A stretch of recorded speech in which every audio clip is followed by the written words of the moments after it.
அகத்திய. இந்த உடம்புல வந்து நடுப்பகுதியாக இருப்பது நம்முடைய இதய பகுதி. அந்த இதயத்துல எப்போதும் பெருமானே அந்த அங்கி வடிவாக இவர் வந்து வழிபாடு செய்து கொண்டிருக்கின்றார் என்ற அந்த கருத்து சொல்றார்கள். முடுகியன்னா ரொம்ப வேகம் கொண்ட, வேகமா வந்து அது மேல போயிட்டே இருக்கு, இது கீழே போயிட்டே இருக்கு, அதை சமநிலைப்படுத்தணும் என்று அந்த படத்துல சொல்லியிருக்கின்றார்கள். எனவே நம்ம நடுவுல அங்கிங்கிறதுக்கு இன்னும் அர்த்தம் என்ன சொல்றாங்க, பஞ்சபூதங்கள் இருக்குது. பஞ்சபூதங்கள் நிலம், நீர், நெருப்பு, காற்று, ஆகாயம். அந்த அப்படி பார்த்தீங்கன்னா 5ல வந்து நடுவில் இருக்கிறது வந்து இந்த நெருப்பாகிய அந்த அங்கி.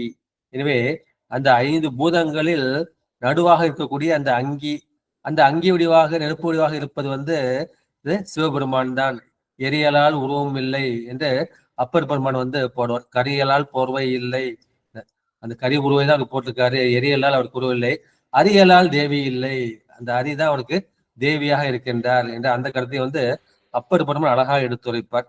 எனவே வந்து அங்கி வடிவான அந்த ஈசனை எப்போதும் வைத்திருக்கின்றார்கள். சிவபெருமானுக்கும் அந்த மலைமகளாகிய இமவான் மகளாகிய பார்வதிக்கும் திருமணம் நடந்தது. அது காண்பதற்காக தேவர்களும் மற்றவர்களும் வடபால் வந்து ஒருங்கு கூடினார்கள். அப்போது வடபால் வந்து தாழ்ந்தது. அது கண்டு தேவர்கள் வந்து நடுங்கினார்கள். அப்போது சிவபெருமான் என்ன செய்கின்றார், இதை சமநிலைப்படுத்துவது யார், தனக்கு ஒப்பானவன் யார் அப்படின்னா இந்த அகத்தியன் தான் என்று இந்த அகத்தியனே அனுப்புகின்றார். இந்த அகத்தியன் வந்து அகத்தியன் சித்த மாசகல அந்த செந்தமிழ் இயல்நூல் தன்னை அத்தனை அருளி செய்தி என்று சொல்கிறார். எனவே எல்லாவற்றையும் செந்தமிழில் இயம்பியவர் நம்முடைய அகத்திய முனிவர். எனவே அவரை அனுப்ப வேண்டும் என்ற அந்த கருத்தை வந்து இந்த தந்திரத்தில் வந்து சொல்லியிருக்கின்றார்கள். பெருமான் வந்து யோகியாக இருப்பார், போகியாக இருப்பார். இப்ப திருமணம் நடப்பது என்பது இந்த உலகவர்களுக்கு போகத்தை வந்து ஊட்ட வேண்டும். எனவே அவர் போகியாக இருந்து திருமணம் செய்து இந்த உயிர்களுக்கு போகத்தை வந்து நல்க வேண்டும். அதே மாதிரி அவர் போகமூர்த்தியாக இருந்தால்தான் இந்த தேவர்களாலும் மனிதர்களாலும் ரிஷிகளாலும் அந்த போகத்தை வந்து அனுபவிக்க முடியும்.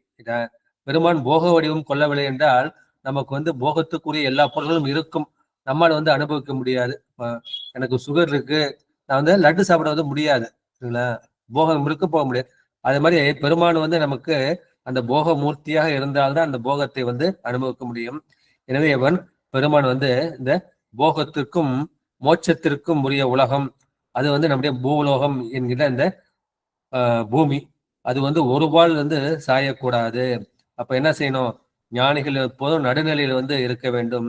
எனவே வந்து உடையால் நடுவுள் நீ இருக்கும் என்று மாணிக்கவாசகர் பாடவில்ல, அது போல உடையால் நடுவில் இருக்கும் அந்த நிலை. இந்த இப்ப கூட நம்ம ஸ்ரீருத்திரம் படிக்கிறோம், அதை நமச்சிவாய சிவதராய அப்படிங்கிறப்ப அந்த நடுவில் வளது எது அப்படின்னா அது சிவ மந்திரம் தான் இருக்கு. எனவே வந்து சிவ சிவ சிவ சிவன்னு அந்த மந்திரத்தை தியானித்து கொண்டே இருக்கின்றார்கள். அந்த மாதிரி தியானிப்பவர் தான் நம்முடைய உண்மை ஞானியாகிய இந்த அகத்தியர். எனவே அந்த 33 கோடி தேவர்களுக்கும் 46 ரிஷிகளுக்கும் 14 சித்தர்களுக்கும் கணங்களுக்கும் அவர்களுக்கெல்லாம் சமமாக கூடியது யார் அப்படின்னா அந்த உண்மை ஞானமுடைய இந்த ஓர் அகத்தியன். இந்த ஒரு அகத்திய முனிவர் வந்து எல்லோருக்கும் சமம் ஆகின்றார். எனவே இது வந்து இறைவனின் திருவுருள் வந்து இந்த நிலை இருந்தது. பெருமான் வந்து அந்த அகத்திய முனிவரின் அந்த மேன்மையை வந்து உலகுக்கு காட்ட விரும்புகின்றார். அதே மாதிரி திருவுருள் வந்து அந்த மாதிரி கூட்டியுள்ளது. எனவே வடபுலம் தென்புலம் என்று இப்போது நாம் பிரிக்கிறது போல பிரிக்கக்கூடாது. இந்த பெருமானுக்கு வந்து இரண்டுமே வந்து உயர்வானதான். எனவே சிவநெறிக்கும் சிவஞானிகளுக்கும் அந்த எண்ணும் எழுத்தும் போல இது உயர்வுக்கும் இருக்கக்கூடியது. எனவே இந்த உண்மையை உணர்த்தி இந்த சிவம்தான் மெய்ப்பொருள் என்கின்ற அந்த உண்மையை உணர்த்தி உயர்வு தந்து அந்த பேரின்பத்தை நல்குவதற்காக பெருமான் வந்து விரும்புகின்றார். அதற்காக இடம், காலம், ஜாதி, மொழி பற்றிய அந்த காழ்ப்பு இருக்கக்கூடாது, எனக்கு இரண்டுமே சமம்தான். தென்பக்கம் உள்ள கன்னியாகுமரி ஒண்ணுதான், வட இலக்கு இருக்கக்கூடிய அந்த கையிலையும் எனக்கு ரெண்டுமே சமம்தான். இப்படி அந்த செந்தமிழ் படித்த அகத்தியம் எனக்கு சமம்தான், மற்ற சப்த ரிஷிகளும் எனக்கு சமம்தான் என்பது காண்பதற்காக நம்முடைய பெருமான் செய்த லீலை இது என்று சொல்கின்றார்கள். எனவே இந்த நிலம் வந்து சமநிலை இழந்து இந்த உயிர்களை தாங்காது வடபால் சாய்ந்து கீழ் மேலாக புரண்டு அழியக்கூடிய அந்த நிலை வந்து உண்டாகிட்டது. அதை அறிந்தவுடன் இந்த தேவர்கள் வந்து பயப்படுகிறார்கள். ஏன்னா அந்த பூமியோட அச்சு வந்து மாறிடுச்சுன்னு வச்சுங்க, அந்த பூமி வந்து அழிந்து போய்விடும். அந்த ஒரு குறிப்பிட்ட அச்சுல வந்து சுத்திக்கிட்டு இருக்கு. எனவே தேவர்கள் வந்து அச்சுற்று பெருமான்ட்டு வந்து எம்பெருமானே ஈசனே என்று சொல்கின்றார்கள். அந்த மாதிரி விண்ணப்பித்து முறையிடவும் அப்போது பெருமான் என்ன செய்கின்றார், நீ வந்து நடுவுல அங்கி அகத்திய, இந்த நடுங்கிறது இந்த இதயத்தில் இருக்கக்கூடிய அந்த இருதய வெளியை வந்து குறிக்கும். நான் ஏற்கனவே பல முறை சொல்லியிருக்கேன், நம்ம உடம்புல வந்து 3 தானங்கள் இருக்கின்றன. ஒன்று வந்து ஹோமஸ்தானம் என்கின்ற அந்த போல் என்கின்ற மணிப்புரகம், இரண்டாவது வந்து பூஜை ஸ்தானம் என்று சொல்லக்கூடிய அந்த இதயம், மூன்றாவது வந்து தியானஸ்தானம் என்று சொல்லக்கூடிய இந்த ஆக்யா சக்கரம் என்கின்ற அந்த புருவ நடு. எனவே இவர் அகத்தியர் என்ன பண்றார், அந்த இதய வெளியில் எப்பொழுதும் அந்த சிவபரஞ்சுடரை இருத்தி அவர் நிற்கின்றார். அவன் வந்து அகத்தீயன். அகத்தியம் என்பதே அகத்தீயன் பிரிங்க. அகத்தில் வந்து தீயை உடையவர், அதாவது உள்ளொளி பெற்றவர், அந்த சிவ ஒளியை நேராக தரிசித்தவர். எனவே அகத்தியன் என பெயர் பெற்ற முனிவனே, நீதான் இந்த உலகத்தை நிலைநிறுத்த வல்லவன். நீ ஒருவன் மட்டுமே போதும். எனவே இந்த பூமி வந்து விளைய கிடக்கூடிய அந்த நிலையில் வந்து இருக்கின்றது. நீ என்ன செய்தால், நீ தென்பால் சென்று நீ அமர்ந்து சமன் செய் என்று சொன்னார்கள்.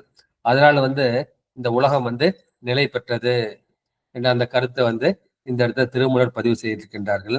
இந்த குறள்ல கூட ஒரு குறள் சொல்லியிருக்கேன், சான்றவர் சான்றாண்மை கொண்டின் இருநிலம் தாங்காது மண்ணோ பொறை. நம்ம வந்து சிவஞான பாதையில நம்ம போய்கிட்டு இருக்கோம். அப்போ போறப்ப நம்ம என்னன்னா, நமக்குன்னு ஒரு தகுதி இருக்கு. அந்த தகுதியிலிருந்து நம்ம வந்து கீழே வந்து இறங்கக்கூடாது. அதான் சான்றவர் சான்றாண்மை. அந்த சான்றாண்மையாக அந்த ஒழுக்கத்துல வந்து நாம் குன்றின் அது குறைந்தால் இருநிலம் தாங்காது மண்ணோ பொறை. அப்போ அந்த அகன்ற அந்த உலகம் வந்து தாங்காது, இது வந்து அழிவெய்தக்கூடிய நிலை வந்து வந்துவிடும். அப்பொழுது சிவபெருமான் என்ன செய்வார், இந்த உலகத்தை வந்து அழிய விட்ட மாட்டார். அதுக்கு வந்து தக்கவரை வந்து நிலவரத்தில் வந்து அவதாரம் செய்ய வைப்பார். அந்த மாதிரி அவதாரம் செய்ய வைப்பவர் வந்து நம்முடைய சிவபெருமான் தான். அவருடைய திரு உள்ளக்கடை வந்து நமக்கு வந்து தெரியாது என்று சொல்கின்றார்கள். எனவே எப்பொழுதெல்லாம் இந்த உலகம் வந்து நடுவு நிலைமை வந்து பிறழ்கின்றதோ அப்போது வந்து இந்த திருவிடைமருதூர் மும்மணி கோவில வந்து பட்டத்தர் சொல்வார், மகவேன பல்லுயிர் அனைத்தையும் ஒக்க பார்க்கும் நிலையின்றி. யாரை பார்த்தாலும் நம்மளோட குழந்தை மாதிரி வந்து பார்க்கணும். நம்ம குழந்தைக்கு நாம வந்து தீமை செய்வோமா, நம்ம வந்து அந்நியன்னு பார்க்கறதுனாலே இது வந்து நம்முடைய குடும்பம், இது வேற குடும்பம், இது வந்து ஏன் புள்ள, அதை வேற புள்ள, அந்த மாதிரி எல்லா உயிரையும் மகவேன பல்லுயிர் அனைத்தையும் ஒக்க பார்க்கும் நிலை வேணும்னு திருவிடைமருதூர் மும்மணி கோவையில 7வது பாட்டுல வந்து சொல்வார். அப்போது என்ன செய்யும், இப்ப எனக்கு வேண்டியவன் வேண்டாதவனும் அந்த பிரிவினை வந்தவனும் அப்போ வந்து நடுவு நிலைமை வந்து போயிடுது. எனவே எனக்கும் என்னை சார்ந்தவருக்கும் தான் நன்மை கிடைக்கணும், மற்றவருக்கு கேடு வந்தாலும் பரவாயில்லை, அந்த மாதிரி நினைச்சுல வந்து நம்ம மனசு போகக்கூடாது. ஏன்னா நம்ம வழிபாட்டுல இருக்கும். வழிபாட்டுல இருக்கிறப்ப நம்ம வந்து மனசால கூட அந்த கேட்டை வந்து நினைக்க கூடாது. ஒருத்தன் கெட்டு போகணும்னு நம்ம மனசால கூட நினைக்க கூடாது, வாயாலும் பேசக்கூடாது, அதை செயலாலும் நம்ம செய்யக்கூடாது. இந்த மாதிரி பிறருக்கு வந்து அந்த கேடு சொல்லக்கூடிய தன்மை வந்து நம்ம மனசுல வந்து வராது. எனவே நாம் நல்லவர்கள சிவத்தை நோக்கி செல்லக்கூடியது. நன்மையினாலே சிவன் தான் மங்களம். அந்த மங்களம் தான் நன்மை. எனவே நம்ம சிவஞானத்தை நோக்கி போயிட்டு இருக்கோம். அப்பொழுது நம்ம என்ன செய்யணும், நாமும் வந்து அந்த நடுவு நிலைமையில இருக்கணும். இந்த வேண்டியவர் வேண்டாதவர் என்ற அந்த பாகுபாடு வந்து நம்ம கிட்ட இருக்கக்கூடாது என்பதை அந்த பாட்டு வந்து குறிக்கிறார். எனவே அந்த மாதிரி நடுவுநிலை உடையது யாருன்னா அந்த அகத்தியர்.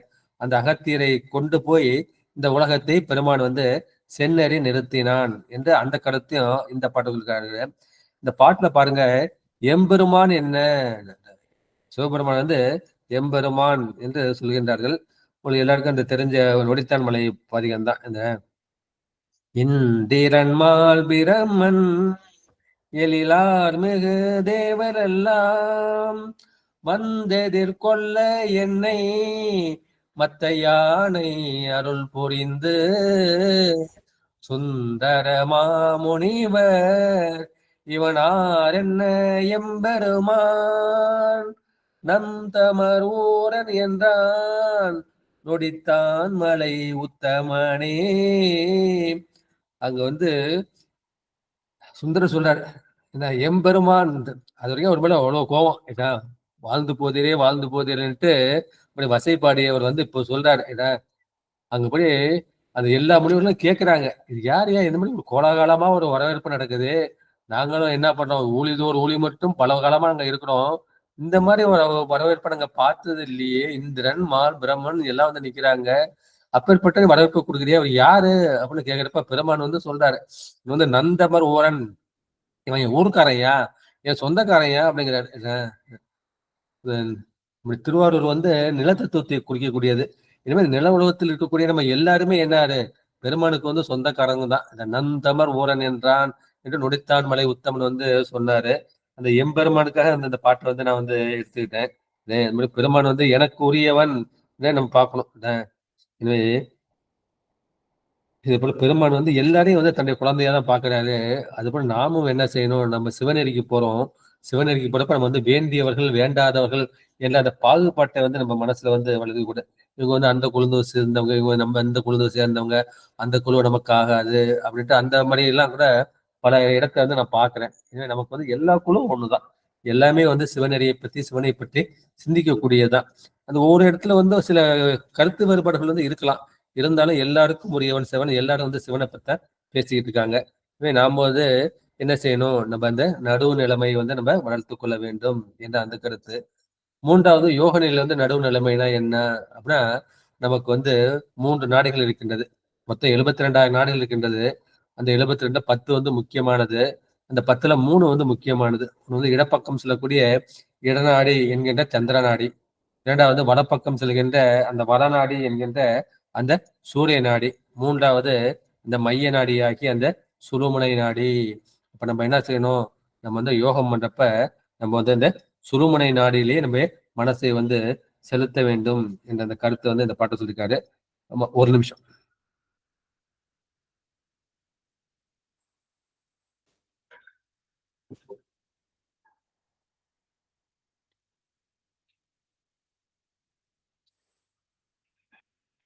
அடுத்து வந்து சிவாய நம. அடுத்து 2வது பாடலுக்கு வந்து செல்லலாம். அங்கே உதயம் வளர்க்கும் அகத்தியன், அங்கே உதயம் செய் மேல்பால் அவனோடும், அங்கே உதயம் செய்வட பால் தவமுனி, எங்கும் வளம் கொள் இளங்கொழிதானே. இந்த பாட்டிலையும் அந்த சிவபெருமான் வந்து அகத்திய முனிவரின் அந்த பெருமையை வந்து இத்தன்மை எது என்று விளக்கம் செய்கின்றார்கள். அங்கி உதயம் வளர்க்கும் அகத்தியன், அவர் வந்து அங்கி வளர்க்கிறாரு. அந்த அங்கி வந்து நம்ம வளர்க்கக்கூடிய அந்த பௌதிக அங்கி கிடையாது, பௌதிக நெருப்பு கிடையாது. அது வந்து சிவாக்கினி. அங்கி என்பது சிவாக்கினி. அதை வந்து இதய கமலத்தில் வந்து தோற்றுவிக்கின்றவர். அவர் அங்கி உதயம் செய் மேல்பால் அவனோடும், அங்கி உதயம் செய் வடபால் தவமுனி. வடதிசை முனிவர்களும் சரி, அவர்களும் வந்து இந்த சிவாக்கினை வந்து வளர்க்கின்றார்கள். இவர் என்ன செய்கின்றார், அவர் வந்து வைகரை பொழுதிலேயே உதயம் வந்து அந்த சூரியன் உதிக்கக்கூடிய அந்த நேரத்துல வைகரை பொழுதிலே அவர்கள் அக்னி காரியம் செய்வார்கள். நம்முடைய அந்த அந்த ஒழுக்கத்துல பார்த்தப்ப அந்த அக்னி காரியான ஒரு தலைப்பு வந்து நம்ம பார்த்தோம். அந்த மாதிரி அவர்கள் என்ன செய்வார்கள், அந்த அக்னி காரியத்தை செய்யக்கூடியவர் இந்த முனிவராகி அந்த அகத்தியர். அவர் என்ன செய்கின்றார், அங்கி உதயம் செய் வடபால் தோமணி, எங்கும் வளம் கொள் இளங்கொழிதானே. அந்த சூரியன் வந்து அக்னி போல கீழ் திசையில் வந்து தோன்றி, அது அக்னி போல அது மேற்திசையில் போய் அது அஸ்தமனமாகின்றது. எனவே அந்த மேற்திசையில் அடவனாகிய அந்த சூரியனோடு அது எங்கும் வளப்பத்தை மிகக்கூடிய வளம் கொள், இந்த வளப்பத்தை வன்மையை செழுமையை உண்டாக்கக்கூடிய அந்த விளங்குகின்ற ஒளி என்ற அந்த கருத்தை வந்து சொல்லியிருக்கின்றார்கள். இங்க அங்கி உதயம் செய் வடபால் தவமுனி என்று சொல்வது, நான் ஏற்கனவே சொன்னேன், பெருமான் வந்து அங்கி வடிவாக நெருப்பு வடிவாக இருக்கின்றார். எனவே அவரை வந்து எப்பொழுதும் வந்து தியான பொருளாக அந்த சிவஜோதியை தன்னுடைய இதய கமலத்தில் வைத்து எப்பொழுதும் தியானித்துக் கொண்டே இருக்கின்றார். அப்பேற்பட்ட இந்த சிவஜோதியை கொண்ட இந்த அகத்தியன் வடபால் முனிவர்களை விட மிகச் சிறந்தவன். அவன் அங்கி உதயம் வளர்க்கும் அகத்தியன். இந்த அங்கி காரியம் வந்து எப்ப செய்ய முடியும் அப்படின்னா, இந்த திருமணம் செய்தால்தான் அதை வந்து செய்ய முடியும். எனவே இவர் என்ன செய்கின்றார், நம்முடைய அகத்திய முனிவரும் வந்து ஒரு பெண்ணை வந்து மணந்து கொள்கின்றார். அந்த பெண்ணின் பெயர் வந்து லோபாமுத்திரை என்ற செயர்கள். சில பேர் வந்து இந்த சாக்தோபாசனம் இருப்பீங்க, அந்த மாதிரி ஸ்ரீ சக்கரத்தை வச்சு பூஜை பண்ணுவீங்க. அந்த ஸ்ரீ சக்கரத்துல வந்து செய்யக்கூடியது லோபாமுத்திரை. அவங்க வந்து நிறைய செஞ்சிருக்காங்க. அவங்க வந்து அம்பாளுக்கு ஒரு பக்தியா இருக்காங்க. அம்பாளின் பக்தியாகிய அந்த லோபாமுத்திரையை மணந்து கொண்டார். அந்த மணக்கும் போது என்ன செய்கின்றார்கள், அந்த 3 அக்னியை வந்து அவர்கள் வந்து வளர்க்க வேண்டும். அந்த 3 அக்னியை வந்து இவர் வந்து வளர்க்கின்றார். ஏன்னா இல்லறத்துக்கு வந்த பிறகு அந்த முத்தியை வந்து வளர்ப்பது இந்த அந்தணர்களின் அந்த கடமை. எனவே இது நாள்தோறும் வைகறை பொழுதில் இந்த அக்னி காரியம் செய்ய வேண்டும். அதை முறையோடு செய்கின்றார். எனவே இவர் எப்படிப்பட்டவர், இந்த அக்னி வந்து நம்ம அனுஷ்டானத்துல என்ன பண்றோம், இந்த சிவசூரியனை தான் வழிபடுறோம். அனுஷ்டானம் என்பது சமய தீட்சைங்க என்ன தரும், அந்த சிவனை வந்து சிவசூரிய வடிவில் வந்து நம்ம வந்து வழிபாடு செய்கின்றோம். எனவே அங்கேயும் உதயம் செய் மேல் பாலவனோடு, இந்த சூரியனோடு கீழ் திசையில் தோன்றி உச்சிக்கு வந்து அப்புறம் மேல் திசையில் மறைகின்ற அந்த சூரியனோடும் எங்கும் வளங்கொள் இளங்கோலிதானே. சூரியன் இல்லைன்னா இந்த உலகத்துல வந்து உயிர்கள் இருக்குமா? நிச்சயமா உயிர்கள் இருக்காது. எனவே இந்த தாவளத்திலிருந்து எல்லா உயிர்களுக்கும் அந்த சூரியன் வந்து தேவைப்படுகின்றது. எனவே சூரியன் தன்னுடைய வெங்கதிரால் இந்த வளப்பத்தை செழுமையை செய்வது போல இந்த அகத்தியர் என்ன செய்கின்றார், அவர் வந்து சிவசூரியனாக எங்கும் அந்த சிவஞானத்தை வளம் கொள்ள வைக்கின்றார். எனவே அவரை வந்து அந்த சிவசூரியனாக விளங்குகின்ற ஒளியாக இருக்கின்றார். அவர் மேம்பால் அவனோடும் இளங்கோலியாகும். எனவே சிவசூரியனுக்கு ஒப்பாக இந்த அகத்தியர் இருக்கின்றார். இந்த பெருமை வந்து சிவபெருமான் அவருக்கு கொடுக்கின்றார். இதனால் இந்த உயர்ந்த நிலத்து முன்னிற்க, எனவே இந்த உலகம் வந்து சமநிலைப்படுத்த நீ முன்னிற்க என்று அகத்தியனை சிவபெருமான் பணித்தார் இல்லையா. எனவே அகத்தியன் வந்து அந்த சூரியனோடு ஒருங்கு வைத்து எண்ணத்தக்க அந்த ஒளிப்பொருளாக இருக்கின்றார். நமக்கு வந்து இந்த உடம்பு தான் கண்ணுக்கு தெரியுது, ஆனா ஆன்மா வந்து ஒளிப்பொருள். சிவன் வந்து நம்ம எப்படி பார்ப்பாரு, இந்த உடம்பு வந்து பார்க்கப்பட்டார். இந்த உடம்பு வந்து தத்துவ கூட்டம், 36 தத்துவங்கள் 60 தாத்திகள் வந்து அந்த கூட்டத்தை பார்க்க மாட்டாரு. அதுக்குள்ள அந்த ஆன்மா வந்து எப்படி இருக்காரு அந்த மாதிரி பார்ப்பாங்க.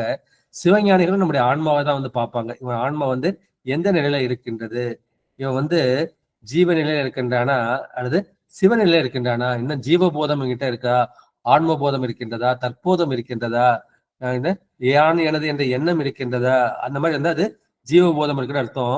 இன்னும் ஜீவபோதம் குறைந்து சிவபோதம், அந்த சிவபோதம் வந்து அது உயர வேண்டும். எனவே சிவபோத நிலையில்தான் நம்முடைய அகத்தியர் இருக்கின்றார்.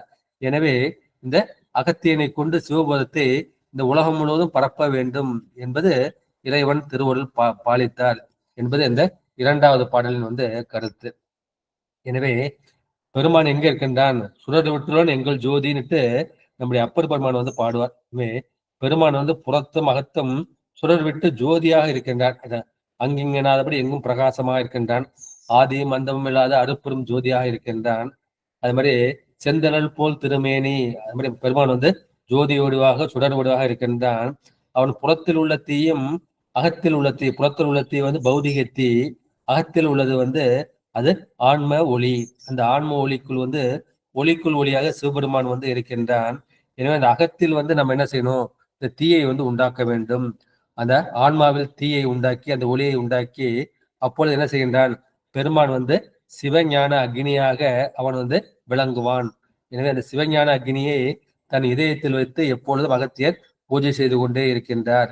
எனவே அவர் தென் திசையிலும் அவர் சென்று இந்த உலகத்தை வந்து சமநிலைப்படுத்துகின்றார். அப்பேற்பட்ட அந்த தவக்கோலத்தை உடைய அந்த முனிவரை சிவபெருமான் என்ன செய்கின்றார், தெற்கு திசைக்கு அனுப்பி அவர் பெருமான் வட திசையில் வீட்டிலிருந்து உலகம் முழுவதையும் நிலைநிறுத்துகின்றார் என்ற அந்த கருத்து. எனவே உதயத்தை வளர்க்கின்றது. எனவே இந்த சூரிய உதிச்சாதான் நமக்கு வந்து உதயம் வந்து வருகின்றது. எனவே அங்கி போல் உதயம் செய் என்று நமக்கு சொல்லி இருக்கின்றார்கள். எனவே அந்த அகத்திய பெருமானது அந்த பெருமையை வந்து இந்த 2 பாடல்கள் மூலமாக சிவபெருமான் நமக்கு உணர்த்தி இருக்கின்றார். எனவே சிவபெருமானது மெய்யடியாராகிய அந்த அகத்தியன் சிவனுக்கு ஒப்பார் என்ற கருத்தை வந்து நாம் மனதில் கொள்ள வேண்டும் என்று சொல்லிவிட்டு அடுத்த 2வது தலைப்பாகிய இந்த பதி வழியில் வீரட்டம் என்ற அந்த கருத்தை வந்து பார்ப்போம். எனவே பதி மொத்தம் சிவபெருமானுக்கு பல பதிகள் பல ஊர்கள் இருக்கின்றன. அதுல வந்து 8 தலங்கள் பெருமான் வந்து வீரட்டம் செய்தார், அவருடைய வீரத்தை வந்து வெளிக்காட்டினார். 8 என்பதை அஷ்டம் என்று சொல்வார்கள். அஷ்டமி என்றால் 8வது தேதி வந்து குறிக்கும் இல்லையா. எனவே அந்த அட்ட வீரட்ட வரலாற்றை வந்து நமக்கு கூறுகின்றார்கள். இது வந்து வீரஸ்தானம், வடமொழியில வந்து ஸ்தானம்னா அந்த இடத்தை வந்து குறிக்கும். எனவே அந்த வீரஸ்தானம்ங்கிறது அது வீரட்டம் என்று தமிழில் வந்து சொல்லப்படுகின்றது. எனவே வீரஸ்தானம் என்பது வீரத்தானமாகி அப்புறம் வீரட்டானமாகி இப்ப வீரட்டம் என்று மருவி வந்திருக்கின்றது. எனவே சிவபெருமான் செய்த அந்த 8 வீரட்ட செயல்கள், அவற்றில் உள்ள தமிழ்நாட்டு தலங்கள் அதை அட்ட வீரட்டம் என்று சொல்கின்றார்கள். எனவே சிவபெருமானை வந்து நாம் வழிபடுகின்றோம். எதற்காக வழிபடுகின்றோம்? நம் பொருட்டும் வழிபடுகின்றோம். பிறர் நலத்தின் பொருட்டும் உலக நலத்தின் பொருட்டும் நாம் வந்து வழிபடக்கூடிய அந்த நிலையை எய்த வேண்டும்.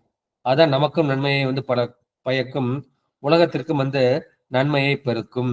அந்த மாதிரி பெருமானுடைய அந்த அருள் வரலாறுகளில் அந்த கருதிய பயனுக்கு ஏற்புடையத்தை நம்ம என்ன சொல்றோம், மனதால் நினைந்து அந்த செயலை பெருமான் செய்ததாக நினைத்து அந்த ஊரில் வந்து லிங்கத்தை வந்து நிறுவி வழிபடுவார்கள்.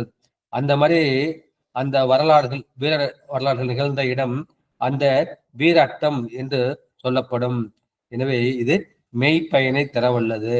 எனவே அட்ட வீரட்டமும் நமக்கு மெய்ப்பயனாகிய அந்த சிவத்தை நல்க வல்லது. எனவே இறைவன் வந்து 2 கருணை செய்கின்றார். ஒன்று வந்து அறக்கருணை, நல்லவர்களுக்கு பக்தர்களுக்கு அறக்கருணை செய்கின்றார்கள். அதை தீயவர்களுக்கு அவர்களையும் வந்து பெருமான் வந்து வழிபடுத்த வேண்டும் இல்லையா? அதற்காக பெருமான் வந்து மரக்கருணை காட்டி அவர்களை ஆட்கொள்கின்றார். அந்த மாதிரி மரக்கருணை காட்டிய அந்த தலங்கள் அவை வந்து 8. அந்த 8 என்பதை நம்ம அட்டம் என்று சொல்லுவோம். எனவே அந்த அட்ட தலங்களை வந்து வீரட்டம் என்று சொல்வார்கள். வீரட்டம்னா வீரத்தால் அட்ட இடம். அட்டம்னா என்ன? அட்டம் என்பது பல பொருள்கள் உண்டு. அட்டம்னா வந்து அழித்தல் என்ற கருத்தை வந்து சொல்லிக்கும். 2வது அட்டல்னா சமைத்தல்.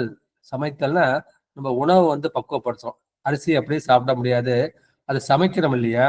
அப்ப பெருமான் வந்து அந்த உயிர்களை வந்து பக்குவப்படுத்துகின்றான். பெருமான் வந்து யாரையும் வந்து அழிப்பதில்லை, அவன் ஒடுக்குகின்றான். ஒடுக்குவது கூட அதை அருள் செய்தான்.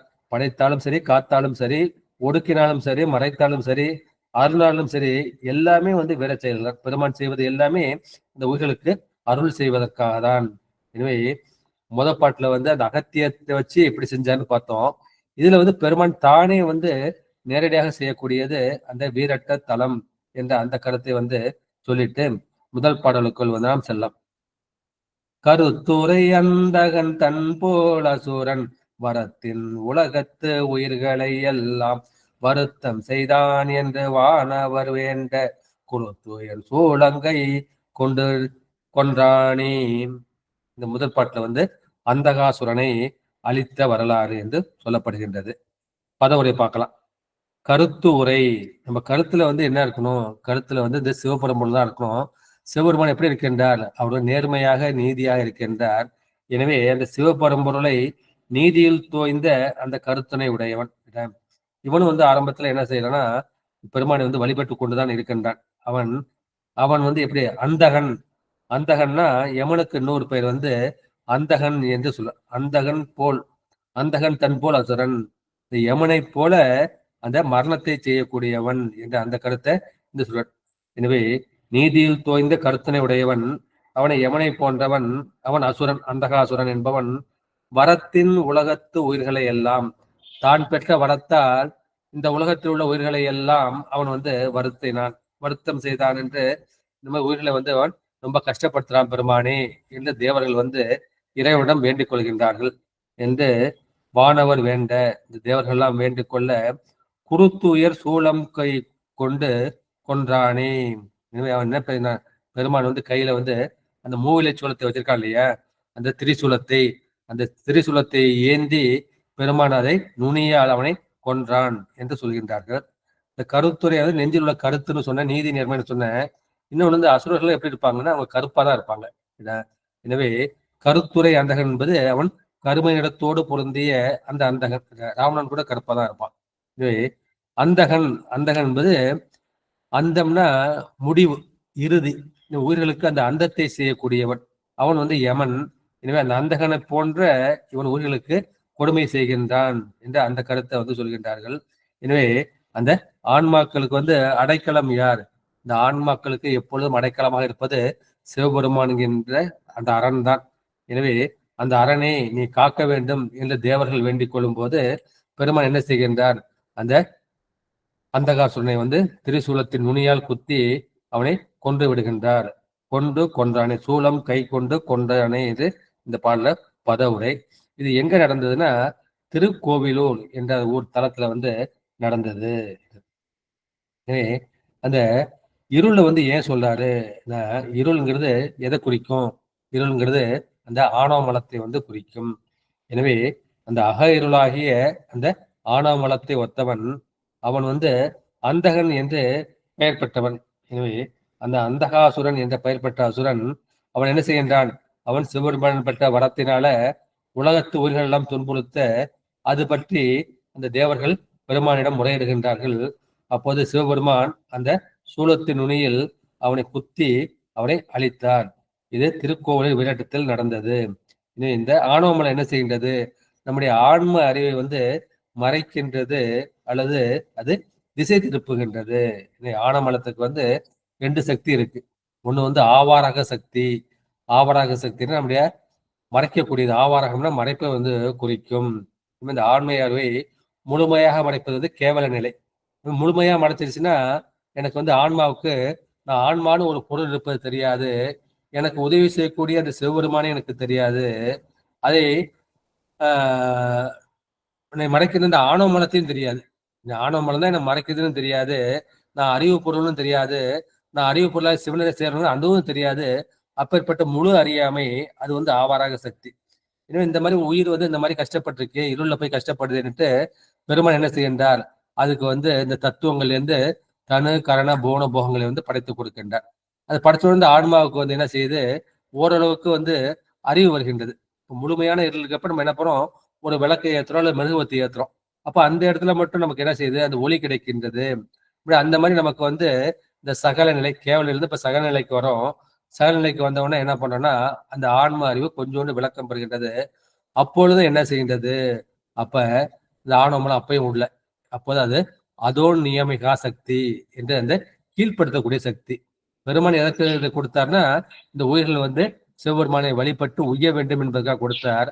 அப்பொழுது இந்த அதோனிமேகா சக்தியில சொல்ல இதை மேல் நோக்கி செல்ல விடாமல் கீழ் நோக்கி செல்வது. அதோனிமே கீழ் நோக்கி போடுது. அதோ முகம் என்பது கீழ் நோக்கிய முகம்னு பார்ப்போம் இல்லையா? அதுபடி இது நம்ம உலகத்தை காட்டி அந்த உலக இன்பத்தின் மேலேயே இந்த ஆணவ மலம் செய்கின்றது. அது ஆணவ மலத்தின் செயல். அந்த மாதிரி என்ன செய்கிறார்கள்? அது என்ன நமக்கு வந்து கடைசியில் வந்து மரணம் என்கின்ற அந்த மிருத்யு தான் நமக்கு கிடைக்கும். அந்த மிருத்யு வந்து நம்ம ஜெயிக்க வேண்டும். அக்க பெருமான் நமக்கு மிருத்யுஞ்செய மந்திரம் என்ற ஒரு மந்திரத்தை வந்து நமக்கு வந்து கொடுத்திருக்கின்றார். அது வந்து ஸ்ரீருத்ர வந்து இருக்கின்றது. எனவே நமக்கு அந்த ஆன்மாவுக்கு அந்தகத்தை செய்யக்கூடியது, இறுதியை செய்யக்கூடியது இந்த ஆணவ மலம். இந்த ஆணவ மலத்துக்கு அடையாளமாக தான் இந்த அந்தகாசுரனை வந்து இந்த பாடலில் வந்து சொல்லியிருக்கின்றார்கள். நாம் என்ன செய்யணும்? அதை கடக்க வேண்டும். அந்த மிருத்யுவை ஜெயிக்க வேண்டும். ஏன்னா அந்த மிருத்யுவை கடப்பதற்கு என்ன செய்யணும்? அது பெருமான் ஒருவன் தான் நமக்கு உதவி செய்வான். எனவே இந்த ஆணவ மலம் நீங்குதுன்னா என்ன? நம்ம வந்து இந்த இருளை கடந்து ஒளியை நோக்கி நாம் வந்து பயணம் செய்யக்கூடியவர்கள். பெருமான் வந்து ஒளி வடிவாக பேரொளி வடிவாக இருக்கின்றான். அந்த பேரொளி வடிவாக சிவத்தை நோக்கி இந்த ஆன்மா பயணம் செய்ய வேண்டும். எனவே சிவபெருமான் இந்த அந்தகாசுரனை மூவிலைவேல் என்கின்ற அந்த திரிசூலத்தால் அது அழித்த வரலாறு என்ன செய்கிறான்? இந்த ஆணவ மலத்தை என்ன செய்யணும்? நம்முடைய இச்சை கிரியை ஞானம் அந்த ஆணவ மலமே வந்து எப்படி இல்லை திரிசூலத்துக்கு நம்ம பிரேமாவை வந்து பேசியிருக்காங்க ஒரு பதிகத்துல. அதை பத்தி நிறையவே பேசியிருக்காங்க. அது வந்து 3 இருக்குங்களா? ஒண்ணு வந்து இச்சை, இன்னொன்று வந்து கிரியை, மூன்றாவது வந்து ஞானம். எனவே அந்த இச்சா கிரியா ஞான வடிவாய் தொழிற்படக்கூடிய தனது சித்தியை கொண்டு அழிக்கின்றான் என்பதுதான் திரிசூலத்தால் பெருமான் வந்து அந்தகாசுரனை எழுத்தான். அந்தகாசுரன் என்பது ஆணவமலம். அந்த ஆணவமலத்தை வந்து இச்சை கிரியை ஞான வடிவாகி அந்த திரிசூலத்தால் பெருமான் அழித்தான் என்பதுதான் இந்த பாடலின் கருத்து.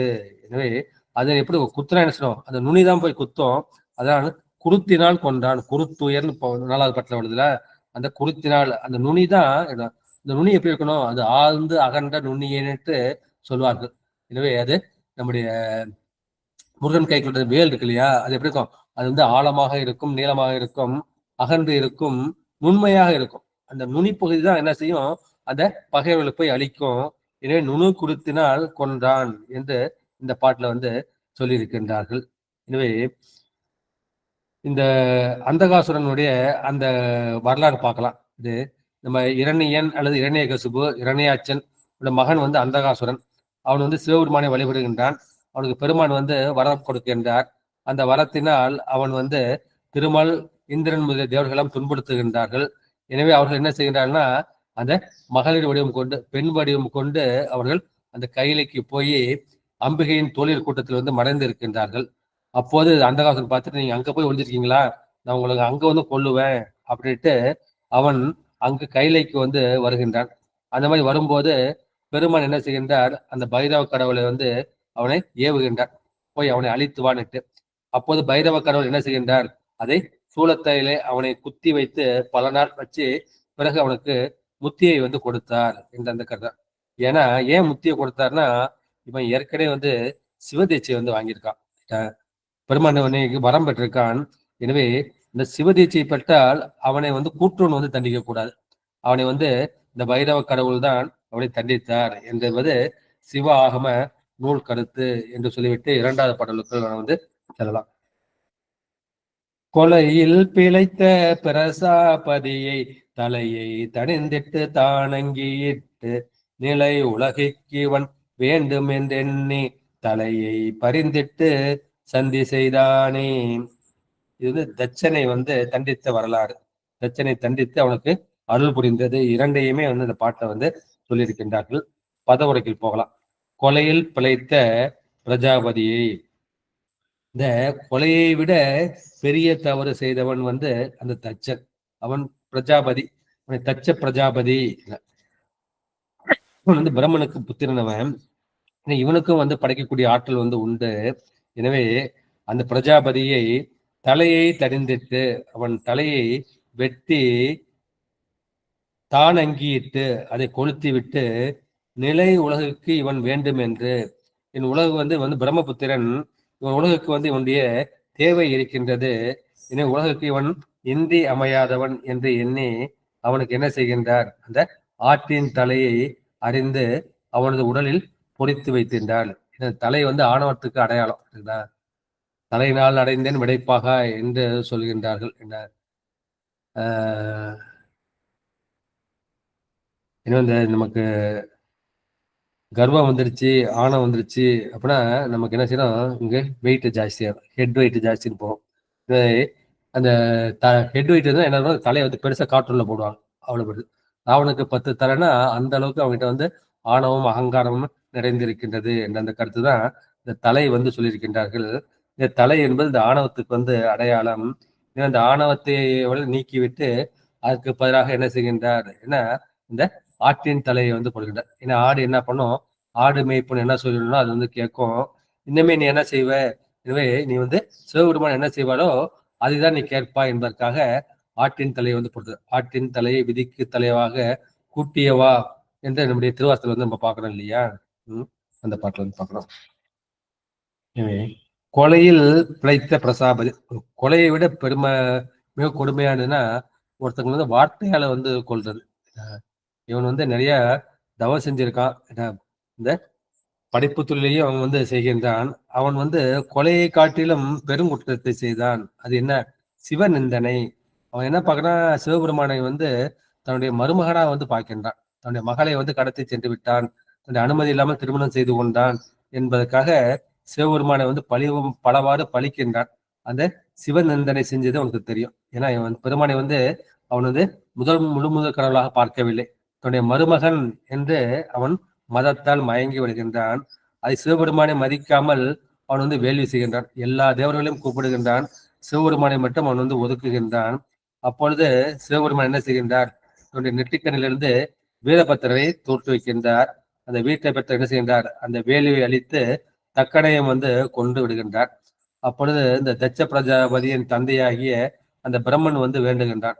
என்ன வேண்டுகிறான், எனக்கு வந்து படைப்பு தொழிலுக்கு ஒரு துணையால் வேண்டும், இவனே கிடைத்தால் நல்லது என்ற அந்த பிரம்மன் வேண்டுகோளின்படி அப்போது என்ன செய்கிறான், பெருமான் வந்து அவன் உடல் இப்போது தலை வந்து குறைந்து விட்டது, அந்த ஆட்டு தலையை பொருத்தி அவனை எழுப்பினார் என்று சொல்லியிருக்கின்றார்கள். இந்த கந்த புராணத்திலேயும் இந்த வரலாறு சொல்லப்படுது. அதனால மைத்தலை கண்டு சேர்த்தி எழுகின்றான். மைத்தலைன்னா அந்த ஆட்டுத்தலை, அந்த ஆட்டுக்களை சேர்த்து எழுகின்றான்.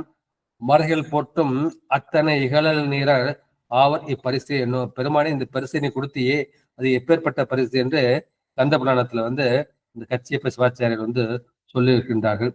எனவே நிலையுணர்வுக்கு இவன் வேண்டும். இந்த உயிர்கள் வந்து உலகில் இடையறாமல் என்று நிலவுதல் பொருட்டு இந்த படைப்பு தொழில் செய்ய வேண்டும். இந்த படைப்பு தொழிலுக்கு இவனுடைய தேவை இருக்கின்றது. தலையை பரிந்திட்டு ஆட்டின் தலையை அறிந்து வைத்து பொருத்தியது. இது எங்கே நடந்தது? இது திருப்பரியலூர் என்கின்ற அந்த தளத்தில் வந்து நடந்ததாக நம்முடைய தமிழ் வரலாறு சொல்கின்றது. இது வந்து வடமொழி என்ன சொல்றாங்கன்னா, இமயமலை சாரல்ல கனகல் என்ற இடத்துல வந்து நடந்தது என்று சொல்கின்றார்கள். எனவே இந்த பாட்டுல என்ன சொல்லுகின்றார்?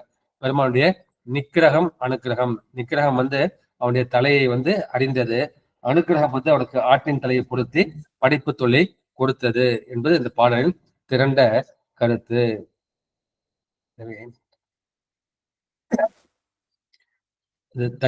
தச்சன் என்ன செய்கின்றான்? சிவபெருமானை இகழ்ந்து செய்த வேள்வியை அப்பொழுது நம்முடைய வீரபத்திர கடவுள் என்ன செய்கின்றார்? பெருமானின் அருள் ஆணையின் நின்று அளிக்கின்றார். அப்பொழுது இவன் தக்கனது வேள்விக்கு வந்திருந்த அந்த தேவர்கள் பலரையும் பலவாறு ஒருத்தலோடு திருச்சல்ல பல பாட்டுல வந்து நம்ம பார்க்கலாம். இந்திரனை தோல் எடுத்துட்டு எச்சன் தலையறிந்து அந்தரமே செல்லும் அலர்கதுடன் பல்தகர்த்து என்று பல பாட்டுல நம்ம பார்க்கணும். அந்த தேவர்களுக்கெல்லாம் இப்படி இந்திரன் வந்து என்ன செய்யறான்? அவன் பூங்கோயிலாக மரந்தரையில் ஏற்கின்றான்னு பல பாட்டுல பாக்குறோம். இவன் தலையை என்ன செஞ்சானா, இந்த தலையை வந்து அப்படியே விட்டோம்னா என்ன செய்யும்? அது மறுபடியும் ஏதாவது தொந்தரவு கொடுக்கும். எனவே வெட்டி அதை தீக்கு இறை ஆகின்றார். எனவே இந்த சிவனை இகழ்ந்தவருக்கு என்ன நிலைக்கு போவார்கள் என்பதற்கு ஒரு சான்றாக இருக்க வேண்டும் என்று வீரபத்திர கடவுள் வந்து அதை செய்கின்றார். ஆனா பிரம்மன் என்ன செய்கின்றான்? படைப்பு தொழிலுக்கு இவன் தேவை என்பதனால அவனுக்கு ஆட்டு தொழிலை பொறுத்து பெருமான் அவனை உயிரோடு இருக்க செய்தார். இது திருப்பதியில் உயிரட்டத்தில் நடந்தது என்று சொல்கின்றார்கள். என்னை பிழைத்தன பிழை செய்த அந்த பிரஜாபதி படைப்பு கடவுள் செய்யக்கூடிய அந்த பிரம்மனுக்கு மகன், அவன் மகனாகிய தக்கனுக்கு அவனை தச்ச பிரஜாபதி என்று சொல்கின்றார்கள். அப்பொழுது வீரபத்திர கடவுள் என்ன செய்கின்றார்? அவன் தலையை அறிந்திட்டு அந்த ஆட்டு தலையை பொருத்துகின்றார் என்ற அந்த கருத்தை வந்து செய்கின்றார்கள். எனவே அந்த சிவன் என்ன செய்கின்றார்? தக்கன் வேள்வியை வந்து அளித்தார். அதை சிவநிந்தனை செய்ததற்காக அவன் தலையை நீக்கி அவனுக்கு ஆட்டு தொல்லையை பொறுத்தார் என்ற அந்த கருத்து இந்த பாட்டுல பார்த்துட்டு அடுத்த பாட்டு. எங்கும் பறந்தும் இருநிலம் தாங்கியும் தங்கும் படித்தவன் தாளுணர் தேவர்கள் பொங்கும் சினத்துள் அயன் தலை முன்னர அங்கச்சுதனை உதிரம் கொண்டானே. இந்த பாட்டுல வந்து இந்த பிரம்மன் சிரத்தை அதை கொய்த வரலாறு. இது வந்து கண்டியூர்ல வந்து நடந்தது. எங்கும் பறந்தும் எல்லா இடத்திலும் வியாபித்தும் இருநிலம் தாங்கியும், இருநிலம் என்பது இந்த அகன்ற பூமியை வந்து குறிக்கும். அந்த பெரிய பூமியை தாங்கியும் அதுக்கு ஆதாரமாக இருந்து தாங்கியும் தங்கும் படி அவன் தாளுணர். எனவே அது எல்லாவற்றையும் தாங்கக்கூடியது யார்? என அது பெருமானுடைய அந்த செம்மலர் நோன்றால் அவனுடைய நிலைத்த திருவடிதான். இந்த இறைவனுடைய திருவடிதான் எல்லாத்துக்கும் ஆதாரமா இருக்கு. இந்த பஞ்சபூதங்கள் எங்கும் பறந்து இருப்பது எது? அந்த ஆகாயம். அதை முதல்ல சொன்னாரு. கடைசியா இருப்பது வந்து நிலம். எனவே அந்த ஆகாயம், காற்று, நெருப்பு, நீர், நிலம் என்ற அந்த ஐந்துக்கும் அவன் வந்து தங்கும் படித்தவன், எல்லாவற்றையும் தாங்குவது அந்த சிவபெருமான் தான் என்பதை தாள் உணர் தேவர்கள் உணர்ந்து கொண்ட தேவர்கள். அதுல வந்து ஒருத்தர் என்ன செய்யறான்? பொங்கும் சினத்துள் அயன் தலை. இந்த 33 கோடி தேவர்கள்ல ஒருத்தன் வந்து பிரம்மன். அவன் என்ன செய்கின்றான்? அவனுக்கு வந்து கோபம் வந்துருந்தது. என்ன கோபம்னா, நான் வந்து படைப்பு கடவுள், நான் தான் சிவனை படைச்சேன், நான் தான் திருமலை படைச்சேன், நான் தான் எல்லாத்தையும் படைச்சேன், இவன் என்னுடைய படைப்பு. அது மாதிரி உனக்கும் 5 முகம், எனக்கும் 5 முகம், உனக்கும் எனக்கும் என்ன வித்தியாசம்? ஏன் ஒண்ணு மட்டும் எல்லாம் முதல் கடவுள்னு 33 கோடி தேவர்கள் வந்து போற்றுகின்றார்கள் என்று அவனுக்கு கோபம் வந்து விடுகின்றது. எனவே அந்த பொங்கும் சினத்துள் அயன் தலை முன்னர அந்த பிரம்மனது தலை ஒன்றை என்ன செய்கின்றார்கள்? அது அற்று போகும்படி என்ன செய்கிறார்? அந்த பிரம்ம கபாலத்தை விரல் நுனியால் வந்து பெருமான் வந்து கிள்ளி எடுத்துக்கொண்டார். அப்போ தலை வந்து அவர் கையில் வந்து ஒட்டி கொண்டிருக்கிறது. அதை பிரம்ம கபாலம் என்று சொல்கின்றார்கள். அந்த பிரம்ம கபாலத்தில் வந்து அந்த அங்கு அச்சுதனை, அச்சுதன் என்பது திருமலை குறிக்கும். அச்சுதா அமரர் ஏரே என்று திருமங்கையாளோடு பாடியிருப்பார். எனவே இந்த அச்சுதனாகிய அந்த திருமாலின் உதிரம் உதிரம் என்பது ரத்தத்தை வந்து குறிக்கும். அந்த ரத்தமாகிய குதிரையை அந்த பிரம்ம கபாலத்தில் பெருமான் ஏற்றுக்கொண்டார் என்று சொல்லியிருக்கின்றார்கள். எனவே இந்த உலகத்துல வந்து இயங்கக்கூடிய பொருள் இருக்கின்றது, நிலைத்த பொருளும் இருக்கின்றது. அசையக்கூடிய பொருள், அசையாத பொருள், சரம் அசரம், சராசரம், அண்ட சராசரம்னு சொல்லுவோம். எனவே அந்த இயங்கக்கூடிய பொருள், இயங்காத பொருள் ஆகிய எல்லாவற்றையும் பெருமான் என்ன இருக்கின்றான்? உள்ளும் புறமும் இருக்கின்றான், ஒத்தும் பரவியும் இருக்கின்றான். அவன்தான் இருநிலம் தாங்கியும். இந்த பெரிய உலகங்களை எல்லாம் அது சலியாது நிலை பெற, இப்ப சூரியனும் நிலை பெற்று நிற்கின்றது, சந்திரன் நிலை பெற்று நிற்கின்றது, நவகோள்கள் நிலை பெற்று நிற்கின்றன, 24 போடங்கள் இருக்கின்றன, பல அண்டங்கள் இருக்கின்றன. எல்லாம் நிலை பெற ஆதாரமாக இருப்பது எது? அது பெருமானுடைய திருவடி. தங்கும் படித்து அவன் தாள். எல்லா உலகங்களுக்கும் எல்லா உயிர்களுக்கும் சென்று தங்கக்கூடிய ஒடுங்கக்கூடிய இடமாக இருப்பது அந்த பெருமானுடைய திருவடி, அதன் வியாபகம் என்று சொல்வார்கள். அந்த திருவடியை உணர்ந்தவர்கள் தான் உண்மை தேவர்கள். அதுல வந்து அந்த அயனுக்கு வந்து கோபம் வந்து விடுகின்றது. எனவே பொங்கி எழுகின்ற சினத்தால் முன் அற்றுப்போக, சினம் என்னும் சேர்ந்தாரை கொல்லியும்பர். சினம் வந்து யாரை செல்கின்றதோ அவர்களை வந்து கொல்லக்கூடிய தன்மை உடையது. இது மருத்துவ ரீதியாக நிறைய கருத்துக்கள் வந்து சொல்லலாம். நேரம் கருதி இதை சொல்ல பிற்பாடு வேணா நான் சொல்றேன். சிவனன் என்னும் சேர்ந்தாரை கொல்லி, இந்த சினம் வந்து யாரை சேர்கின்றதோ அவரை கொல்லக்கூடிய தன்மை உடையது. ஏன்னா இப்ப பிபி ஜாஸ்தியாடும், சுகர் ஜாஸ்தியாடும், எல்லாம் போய் வந்து சாவு வந்துடும். சினம் என்னும் சேர்ந்தாரை கொல்லி, எவனுக்கு வந்து சினம் இருக்கின்றதோ அவனை சுத்தி இருக்காங்க இல்லையா, குடும்பத்தில் சுற்றது, அவனையும் வந்து கொல்லக்கூடியது. எனவே சினம் கொண்டவனே அந்த சேர்ந்தாரை கொல்லக்கூடியது. இனி இவனுக்கு சினம் வந்து விட்டது, இவனை கொல்ல வேண்டும், இவனுக்கு வந்து தர்க்கம் வந்து விட்டது, ஆணவம் வந்து விட்டது, அகங்காரம் வந்து விட்டது. இனி அந்த பிரம்மனுடைய 5 தலைகளில் அந்த உச்சன் தலையாகி அந்த நடுத்தலையை பெருமான் என்ன செய்கின்றார்? தன்னுடைய திருக்கரத்தின் அந்த நகத்தின் நுனியால் வந்து கிள்ளினார். அப்பொழுது அந்த பிரம்ம கபாலம் நிரம்ப வேண்டும் என்பதற்காக அந்த திருமாலின் மார்பில் இருந்து அந்த உதிரத்தை வந்து ஏற்றுக்கொண்டார். இதை அச்சுதனை உதிரம் கொண்டான். இந்த நிகழ்ச்சி நடந்தது எது? இது வந்து திருக்கண்டியூர் என்கின்ற அந்த திருத்தலம், திருவையாருக்கு பக்கத்துல வந்து இருக்கின்றது. எனவே பெருமான் தான் படைத்தும் காத்தும் பறந்தும் விளையாடின்னு சொல்றாரு இல்லையா மாணிக்கவாசகர், காத்தும் படைத்தும் கறந்தும் விளையாடிம்பாரு. எனவே அந்த எல்லா தொழிலும் செய்யக்கூடியவன் வந்து அந்த சிவபெருமான் தான். அவன் தான் என்ன செய்கின்றான்? இந்த பிரம்மனுக்கு படைப்பு தொழிலை கொடுத்திருக்கின்றான். அது தெரியாமல் பிரம்மன் வந்து அகங்காரம் செய்கின்றான். இதை நான் பிரம்மனுடைய ஏவல் வழி பிரம்மன் வந்து சிவபெருமானின் ஏவல் வழி நிற்க வேண்டியவன். அவன் வந்து தன்னை வந்து நான் பரம் என்று மதித்து கொண்டான். எனவே சிவனே முழு முதற் கடவுள் என்பதை இந்த பாடலின் மூலமாக நாம் வந்து தெரிந்து கொள்கின்றோம். எனவே எங்கும் பறந்தும் இடநிலம் தாங்கியும், இது ஆகாயத்தை தாண்டியும் பறந்து இருப்பது அந்த சிவவெளி. அது இருநிலம் தாங்கியும் எல்லாவற்றையும் இடம் கொடுப்பது இந்த பூமி. இந்த பூமிக்கும் கீழாய் நின்று அனைத்தையும் தாங்கக்கூடியது அந்த சிவபெருமானின் திருவடி. அந்த திருவடியின் பெருமையை வந்து நாம் மறவாது உணர்ந்து நிற்க வேண்டும். அந்த மாதிரி உணர்வுகள் தான் உண்மையான தேவர்கள். அவர்கள் வந்து தன்னுடைய அதிகார செருக்கால் சில சமயம் மறந்து விடுகின்றார்கள். மறந்து அந்த மாதிரி மாறுபடுகின்ற அந்த காலத்தில் அவர்களுடைய செருக்கை வந்து சிவபெருமான் அளிக்கின்றார். அதற்கு அறிகுறியாக அந்த பிரம்மன் செருக்குற்ற பொழுது அவன் தலையை அந்த பைரவ கடவுளை விடுத்து என்ன செய்கின்றார்? அவர் அறிகின்றார். அந்த தலை ஓட்டில் என்ன செய்கின்றார்? அவர் பலரது உதிரத்தையும் பிச்சையாக ஏற்பித்து முடிவில் திருமாலது உதிரத்தையும் அவர் ஏற்றுக்கொண்டு அந்த பிரம்மனின் செருக்கை ஒழித்தார் என்ற அந்த கருத்தை வந்து சொல்லியிருக்கின்றார்கள். இது நடந்தது திருக்கண்டியூர் விரட்டம். அப்பொழுது இந்த வரலாறு என்ன சொன்னாங்கன்னா, பிரம்மனும் மாலும் என்ன செய்கின்றார்கள்? அந்த மேருமலையின் சிகரம் அங்கு வந்து சேர்ந்திருக்கின்றார்கள். அப்போது தேவர்கள் முனிவர்கள் அங்க வராங்க. வந்து பிரம்மனே நீதான் எங்களை வந்து படைக்கின்றாய், திருமாலே நீதான் எங்களை காக்கின்றார். ஆனால் அனைத்துலகிற்கும் முதல்வனாய் உயிருக்கு உயிராய் இருக்கக்கூடிய முழு முதல் கடவுளை நீங்கள் வந்து என்கிற ஐயம் வந்து எங்களுக்கு வந்து விட்டது. எனவே இந்த 2 பேர்ல 3 பேர்ல யார் வந்து முழு முதல் கடவுள் என்ற உண்மையை வந்து எங்களுக்கு உணர்த்த வேண்டும் என்று வேண்டுகின்றார்கள். அப்போது அந்த பிரம்மனுக்கும் திருமாலுக்கும் அதிகார செருக்கள் என்ன செய்கிறார்கள்? அவர்கள் யாம் பரம் யாம் பரம், நாங்கள் தான் முழு முதற் கடவுள், நாங்கள் தான் முழு முதற் கடவுள் என்று அவர்கள் வந்து வாதகம் செய்கின்றார்கள். அவருடைய பதைப்பு வந்து விடுகின்றது. அந்த பதைப்பு ஒடுங்குவதற்காக சிவபெருமான் என்ன செய்கின்றார்? அங்கே வந்து அழல் உருவாய் வந்து வெளிப்படுகின்றார்கள். எனவே அப்பொழுது வேதங்களும் அங்க வருது. அந்த வேதம் வந்து என்ன சொல்லுதுன்னா, நீங்க வந்து பிரம்மனோ, திருமாலோ வந்து முழு முதற் கடவுள் கிடையாது. இத நாங்க வந்து வேதம் எல்லாத்துக்கும் மூலம். நாங்க என்ன சொல்றோம் அப்படின்னா, நீங்க யாருமே வந்து முழு முதற் கடவுள் கிடையாது. சிவபெருமான் தான் அனைத்திற்கும் முழு முதற் கடவுள் என்று வேதங்கள் சொல்லுகின்றன, மந்திரங்கள் சொல்லுகின்றன. ஆனால் அவர்கள் தெளிவு பெறாது வாதிடுகின்றார்கள். அப்பொழுது பெருமான் பேரொளியாக அடிமுடி காணாத ஒளியாக தோன்றுகின்றார். அப்பொழுது திருமால் என்ன செய்கிறார்? பன்றியாய் சென்று திருமாலுடைய அடியை பார்க்க முடியவில்லை என்று தன்னுடைய தோல்வியை வந்து ஒத்துக்கொள்கின்றார். பிரம்மன் என்ன செய்கின்றான்?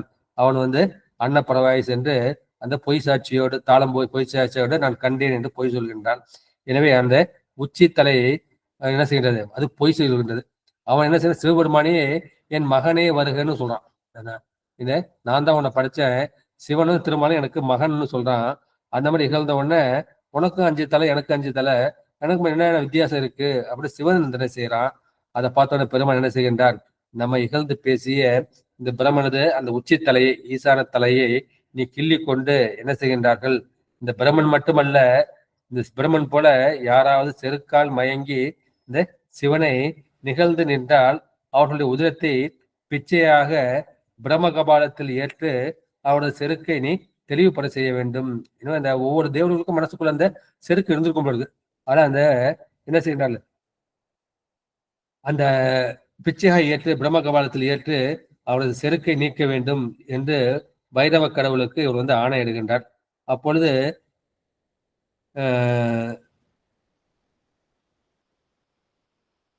இந்த பிரம்மனோட தலையை கிள்ளனோடனே என்ன செய்யறது? அவன் உடம்புல இருந்து அந்த வெள்ளம் வந்து நிறைய போகுது. அவன் வந்து நினைவிழந்து மயங்கி வந்து விழுந்து விடுகின்றான். அப்பொழுது பைரவர் என்ன செய்கின்றார்? தன்னுடைய நெற்றி கண்ணால வந்து அந்த உடம்புல வந்து என்ன செய்கின்றார்? அந்த உதிர வெள்ளத்தை வற்றச் செய்கின்றார். உதிரம் போயிட்டே இருந்தா என்ன செய்யும்? அவன் வந்து செத்து போயிடுவான். இன்னும் நெற்றி கண்ணால் அந்த உதிர வெள்ளத்தை, இந்த காலத்துல காற்றைன்னு சொல்லுவாங்க, நெருப்பு வச்சு தீக்கிறது மாதிரி, தீச்ச உடனே அந்த உதிர வெள்ளம் வந்து வற்றி போய் விடுகின்றது. அப்போது பிரம்மனை வந்து உயிர்ப்பிக்கின்றார். அந்த உச்சந்தலை அந்த ஆணவம் போனவனே அவனுக்கு வந்து நல்ல ஒரு பெற்று என்னை வந்து விலை பொறுக்க வேண்டுகின்றார். அப்பொழுது உன்னை மன்னித்து உனக்கு இனிமே இந்த நான்முகன், நீ 4 வேதங்களுக்கு படைக்கக்கூடிய நான்முகனாக இருப்பாய், 4 திசைகளை பார்க்கக்கூடிய இருப்பாய் என்று அந்த அருளை வந்து செய்கின்றார். அப்பொழுது தாம் ஏந்திய அந்த பிரம்ம கபாலத்துடன் சென்று நீங்கள் வந்து உங்களுடைய உதிரத்தை கொடுக்க வேண்டும். ஏன்னா இந்த ரத்தத்துல திமிர் இருந்தாதானே இந்த இது இருக்கும், ஆணவம் வரும். எனவே நீங்க உங்களுடைய ரத்தத்தை வந்து நீங்க பிரம்ம கபாலத்தில் கொடுக்க வேண்டும் என்று அந்த வீரபத்திர கடவுள் தேவர்கள் முனிவர்கள் அவரிடம் சென்று இந்த கபாலத்தை நிறைப்பதற்காக உங்களுடைய உதிரத்தை தாருங்கள் என்று சொல்கின்றார்கள். அதுமாதிரி அவர்களும் வந்து இந்த ரத்தத்தை வந்து அந்த பிரம்ம கபாலத்தில் சொருகின்றார்கள்.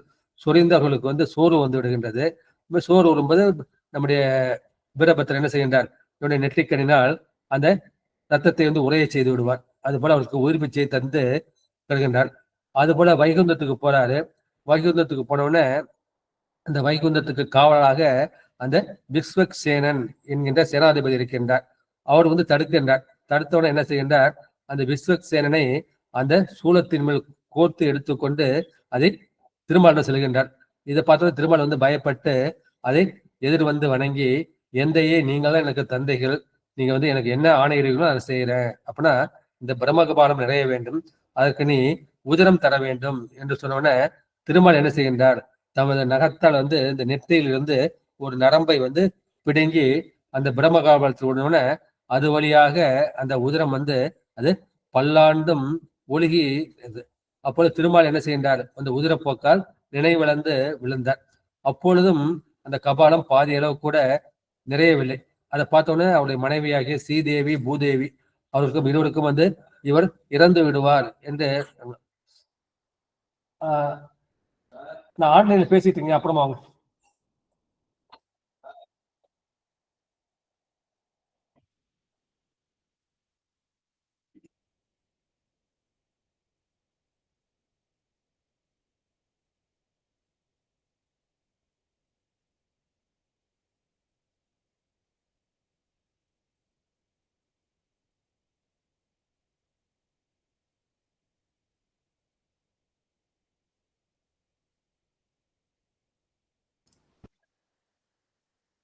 எனவே ஸ்ரீதேவியும் பூதேவியும் என்ன செய்கின்றார்கள்? என் கணவருக்கு வந்து நீங்கள் உயிர் பிச்சை கொடுக்க வேண்டும் என்று அந்த சிவனை வந்து வேண்டுகின்றார்கள். சிவன் அம்சமாகிய பைரவ கடவுளை வந்து வேண்டுகின்றார்கள்.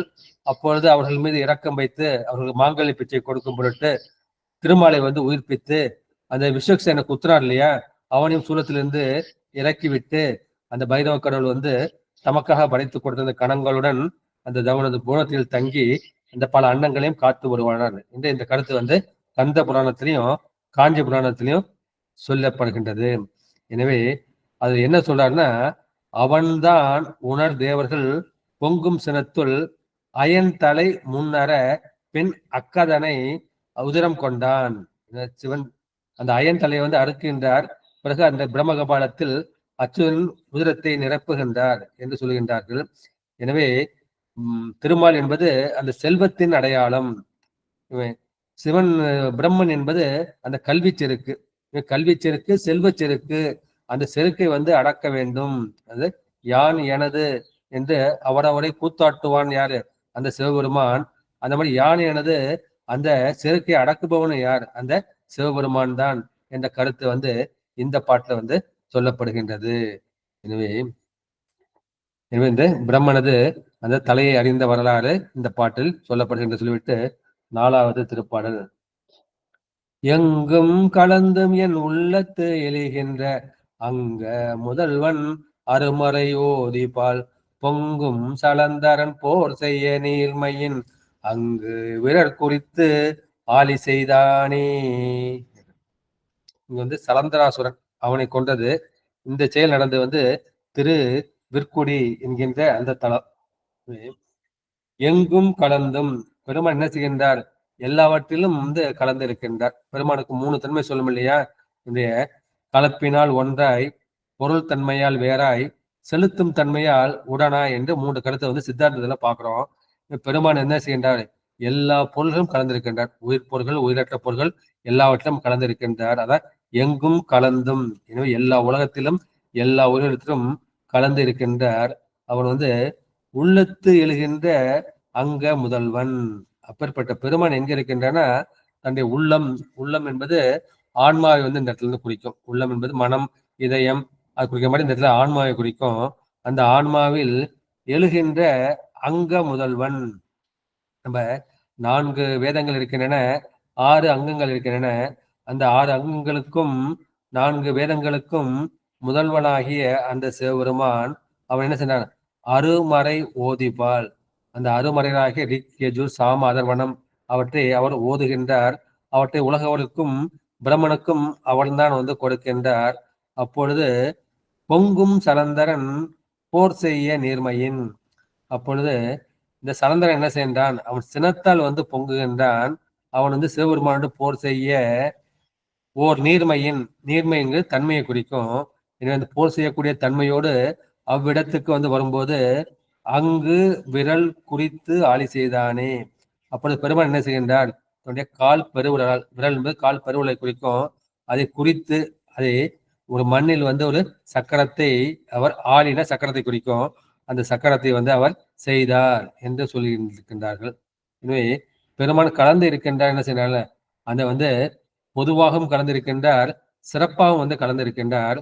அந்த சிறப்பாக கலந்திருப்பது என்ன?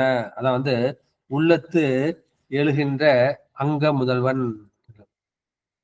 மாறி நின்றனை மயக்கிடும் வஞ்ச புலனைந்தின் வழி அடைத்த முதே ஊறி நின்ற நுள் எழு பரஞ்சோதி உள்ளவா காண வந்தருளாய். பெருமான் வந்து உள்ளத்துல இருக்கான், ஜோதியா இருக்கான்.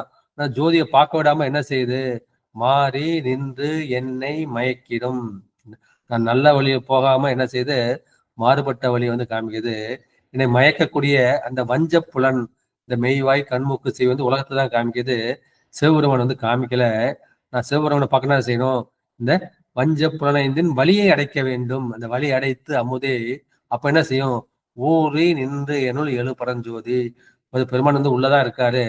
அப்போது எழு பரஞ்சோதியாக இருக்கின்றார். உள்ளத்து எழுகின்ற அங்க முதல்வனுக்கு அந்த திருவாசத்தை வந்து ஒரு எடுத்துக்காட்டா வந்து காமிச்சேன். பெருமான் வந்து அந்த அங்கம் என்ன? அந்த அங்கத்தை பத்தி நான் வந்து வேதத்தை பத்தி பேசுறப்பே பேசியிருக்கேன். அந்த அங்கம் வந்து 6 அங்கங்கள். ஒண்ணு வந்து சிச்சை, 2வது கற்பம், 3வது வியாகரணம், 4வது நிறுத்தம், 5வது வந்து சந்தோஷபிதம், 6வது வந்து ஜோதிடம். எனவே அந்த வேதத்தை படிக்கணும்னா அந்த 6 அங்கங்களையும் படிக்கணும். எனவே இதை படிச்சுதான் நம்ம அருமறையை ஓத முடியும். எனவே அந்த அருமறையாகிய ரிக் யஜு சாம அதர்வணங்களை அவன் அருளி செய்தவன். அதை அருமறை ஓதின்னு சில புக்ல இருக்கு. அருமறை யோகி, இந்த அரிய மறைகளால் சொல்லப்பட்ட யோக வடிவாக இருக்கக்கூடியவன், தட்சிணாமூர்த்தி வடிவாக இருக்கக்கூடியவன் அந்த பெருமான் என்ற கருத்து அந்த இடத்துல சில பேர் வந்து சொல்றாங்க. எனவே அந்த அரிய வேதங்களால் புகழக்கூடிய அவன் சிவபெருமான். அந்த அரிய வேதம் புகழக்கூடிய யோகி வடிவாக இருப்பவன் அந்த போன பாட்டுல போக வடிவம் பார்த்தோம். இப்போது யோக வடிவம் வந்து பார்ப்பாருங்க. அப்பொழுது இவன் என்ன செய்கின்றான்? பொங்கும் சலந்தரன். அவன் வந்து தன்னை தர்க்கிக் கொண்டு நான் தான் பெரிய வீரன் என்று தர்க்கிக் கொண்டு அகங்கரித்துக் கொண்டு வருகின்றான் அந்த சலந்தசுரன். அப்பொழுது அவன் சிவபெருமானத்தில் வந்து போருக்கு வருகின்றான். அவன் போருக்கு வரும்போது அப்போது சிவபெருமான் என்ன செய்கின்றார்? ஒரு அந்தன வடிவம் தாங்கி கொண்டு அவன் முன்னே வருகின்றார். இப்ப நீ வந்து சிவபெருமான்கிட்ட போருக்கு போறேன்னு நான் கேள்விப்பட்டேன். நீ சிவனோடு போர் புரிவது அப்புறமா பார்த்துக்க. இப்ப நான் என்ன செஞ்சேன்? உன்னோட வலிமையை வந்து நான் வந்து டெஸ்ட் பண்ணணும், செக் பண்ணணும். ஆனா என்ன பண்றேன்? நான் ஒரு சக்கரத்தை வந்து நான் செய்யறேன். அந்த சக்கரத்தை எடுத்து உன் தலைமையில வச்சுக்க அப்படின்னு கால் பருவலால அந்த பூமி மேல வந்து ஒரு வட்டத்தை கீறுகின்றார். அதை கீறி என்ன செய்கின்றான்? அவனை எடுத்து தன் தலைமையில வந்து வச்சுக்கிறான். அப்போது அந்த ஆளி என்ன செய்கின்றது? அது அவனுடைய தலையை வந்து கொன்றது என்பது வரலாறு. இது வந்து இது திருவிற்குடி என்ற கருத்தை வந்து சொல்கின்றார்கள். ஏன்னா இவன் வந்து அந்த ஆணவ மலத்தை வந்து பரிபாகம் செய்ய வேண்டும். அந்த பரிபாகம் செய்வதற்காக என்ன செய்கின்றார்? இறைவன் வந்து அந்தன வடிவாக எழுந்தி வந்து அவனுக்கு வந்து இங்க அறக்கருணை காமிக்கல, அவனுக்கு மரக்கருணை காட்டி அவனை ஆட்கொண்டு தன் அடிக்கில் வைப்பான் என்கின்ற அந்த கருத்து வந்து இந்த பாடல்ல வந்து சொல்லப்பட்டிருக்கின்றது. எனவே பெருமான் வந்து எல்லா இடங்களிலும் வந்து நிறைந்திருக்கின்றான், எங்கும் கலந்திருக்கின்றான். ஆனா என்ன இருக்கிறான்? என் உள்ளத்தில் எழுகின்றான். இப்ப நான் வந்து சாதனை பண்றேன், சிவ மந்திரத்தை நான் சொல்லிக்கிட்டு இருக்கேன். அப்ப பெருமான் வந்து என் வடிவத்தில் வந்து ஜோதியாக எழுந்து இருக்கின்றான். அவன் வந்து ஆரங்கம் நால்வேதம் அவற்றை அருளி செய்தவன் அந்த சிவபெருமான். அப்பேற்பட்ட பெருமானிடம் சினத்தை உடைய பொங்குகின்ற சினத்தை உடைய அந்த சலந்தரன் வந்து போர் செய்ய வருகின்றான். போர் செய்ய சென்ற பொழுது அவனுடைய வலிமையை, அந்த வளத்தின் தன்மையை அறிந்து பெருமான் என்ன செய்கின்றார்? தன் கால் பெருவிரலால் நிலத்தில் ஒரு சக்கரத்தை கீறுகின்றார். அதனை அவனை எடுக்க செய்கின்றார். அதன் வழி அவனால வந்து அவன் அழிகின்றான். நம்முடைய ஆணவம் தான் நம்மை அழிக்கின்றது என்ற அந்த கருத்தை வந்து சொல்லப்படுகின்றது. இது திருவிற்குடி விரட்டம். எனவே சிவபெருமான் என்ன செய்கின்றார்? கைலைக்கு இந்திரன் வருகின்றான். அப்பொழுது பெருமான் என்ன செய்கின்றார்னா அவனுக்கு தன்னுடைய திருவிழாவில் காமிக்க வேண்டும் என்று அவர் வேறு ஒரு கொண்டு வருகின்றார். அதை அறியாத, அந்த உண்மையை அறியாத இந்திரன் என்ன செய்கின்றான்? அந்த பெருமானை வந்து இகழ்ந்து நோக்கவுடனே அப்போது பெருமானுக்கு வந்து கோபம் வருகின்றது.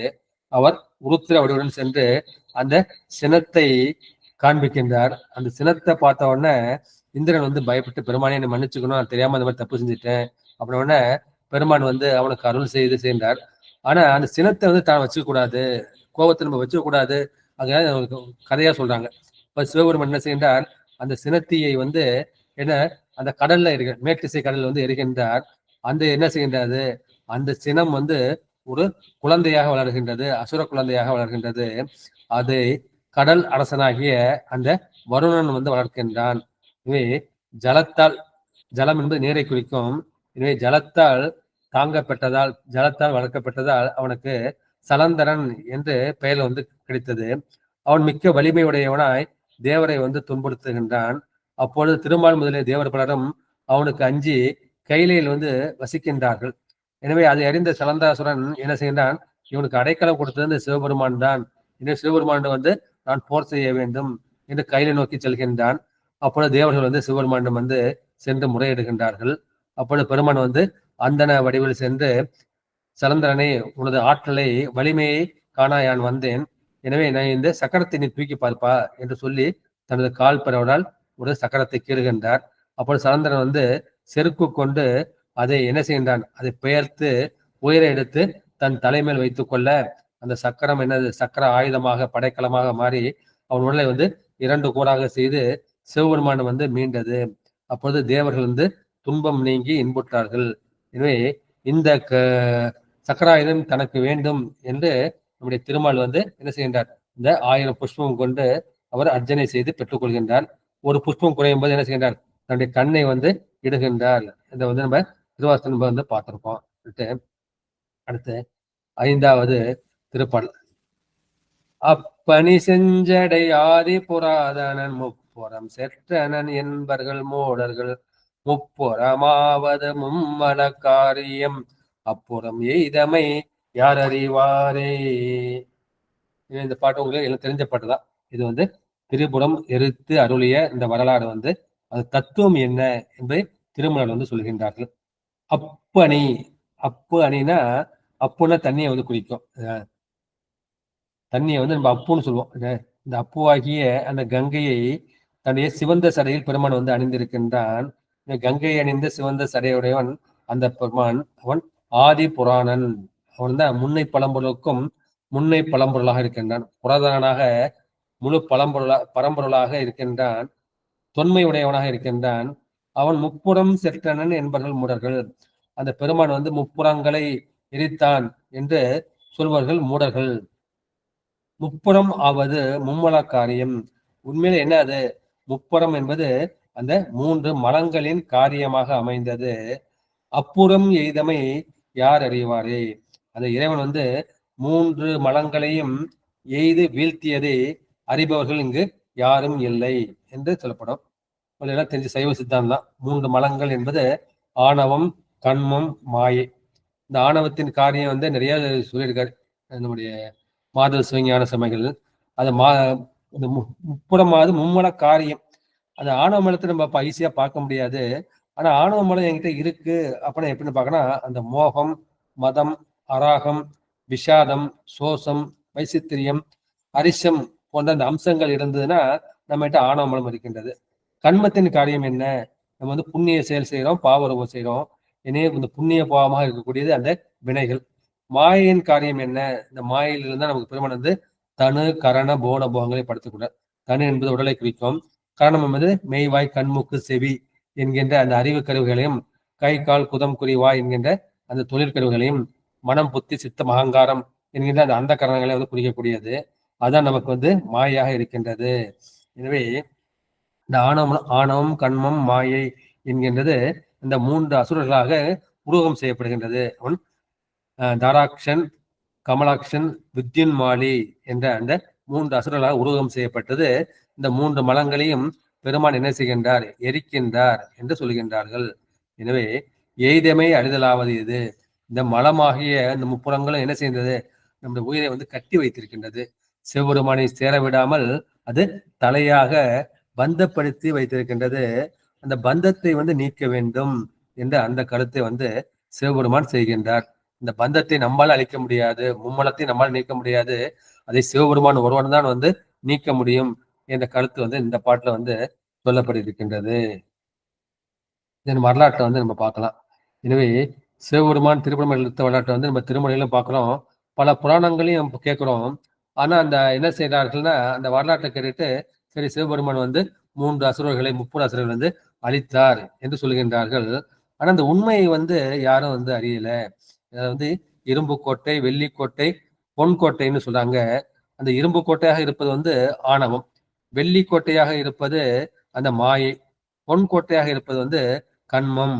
இந்த மும்மல கட்டினை அதை வந்து என்ன அழிக்கக்கூடியவன், எரிக்கக்கூடியவன், சாம்பலாக்கக்கூடியவன் யாருன்னா அந்த சிவபெருமான் தான். அவன்தான் அந்த ஆணவ மலத்தின் வலியை அழித்து அந்த கட்டை அறுத்து இந்த உயிர்களை வந்து தன் திருவடிக்கு சேர்ப்பவன். இந்த செயல் நடந்து வந்து திரு அதிகை விரட்டானம் என்று இந்த பாட்டுல பார்க்கலாம். தாராக்ஷன், கமலாக்ஷன், வித்யுன்மாலி அவர்கள் 3 பேரும் வந்து சிவபக்தியில் வந்து சிறந்தவர்கள். அவர்களுக்கு வந்து இந்த மயன் என்கின்ற அந்த தேவ கொல்லன் அவன் வந்து பொன்னால், வெள்ளியால், இரும்பாலான அந்த 3 கோட்டைகளை படைத்து கொடுக்கின்றான். அந்த கோட்டைகளுக்கு என்ன தன்மை? அது வந்து நினைத்த இடத்தில் பறந்து சென்று இறங்கும் அந்த சித்தியை உடையது. எனவே அவர்கள் என்ன செய்கின்றார்கள்னா அவர்கள் உலகத்தில் உள்ள மன்னவர்களுக்கும் மனிதர்களுக்கும் தேவர்களுக்கும் நிறைய துன்பங்களை வந்து கொடுக்கின்றார்கள். அதை பார்த்தோன்னா தேவர்கள் வந்து சிவன்கிட்ட போயிட்டு, பெருமானே இவர்கள் வந்து எங்களை ரொம்ப துன்பம் கொடுக்குறாங்க, எல்லாருக்கும் துன்பம் கொடுக்குறாங்க, நீ வந்து பசுபதி, எல்லாருக்கும் தலைவன், எனவே இந்த அசுரர்களை வந்து நீங்க வந்து அழிக்க வேண்டும் என்று சொல்கின்றார்கள். ஆனா இவர்கள் என்ன சிவபூஜை வந்து சிவபக்தியில் சிறந்தவர்கள். எனவே வந்து சிவபக்தியில் உள்ளவங்களை வந்து நான் வந்து அழிக்கக்கூடாதுப்பா. எனவே நான் வந்து வேற யாரும் பார்த்துங்க அப்படின்னு சொன்ன உடனே இவர் அழிக்கிறதுக்கு வேற யாரும் கிடையாது அப்படின்னு சொன்ன உடனே இவங்க என்ன பண்றாங்க? திருமால் வந்து புத்த வடிவமாக செல்கின்றார். புத்த கோலத்தை கொண்டு அந்த பிடக நூலை கொண்டு நாரத முனிவர் துணை கொண்டு அந்த முப்புராசர்கிட்ட போய் போறார். போயிட்டு இந்த புத்த மதம் தான் சிறந்ததுப்பா, இந்த பிடக நூல் தான் சிறந்தது, வேத மகமெல்லாம் சிறந்தது கிடையாது அப்படின்ட்டு நல்லா பேசி அவங்க மனசை வந்து மயக்கிறாங்க. மயங்கினோட அவங்க என்ன செய்யல, சிவனடியை கைவிட்டு அவர்கள் புத்தராக மாறிவிடுகின்றார்கள்.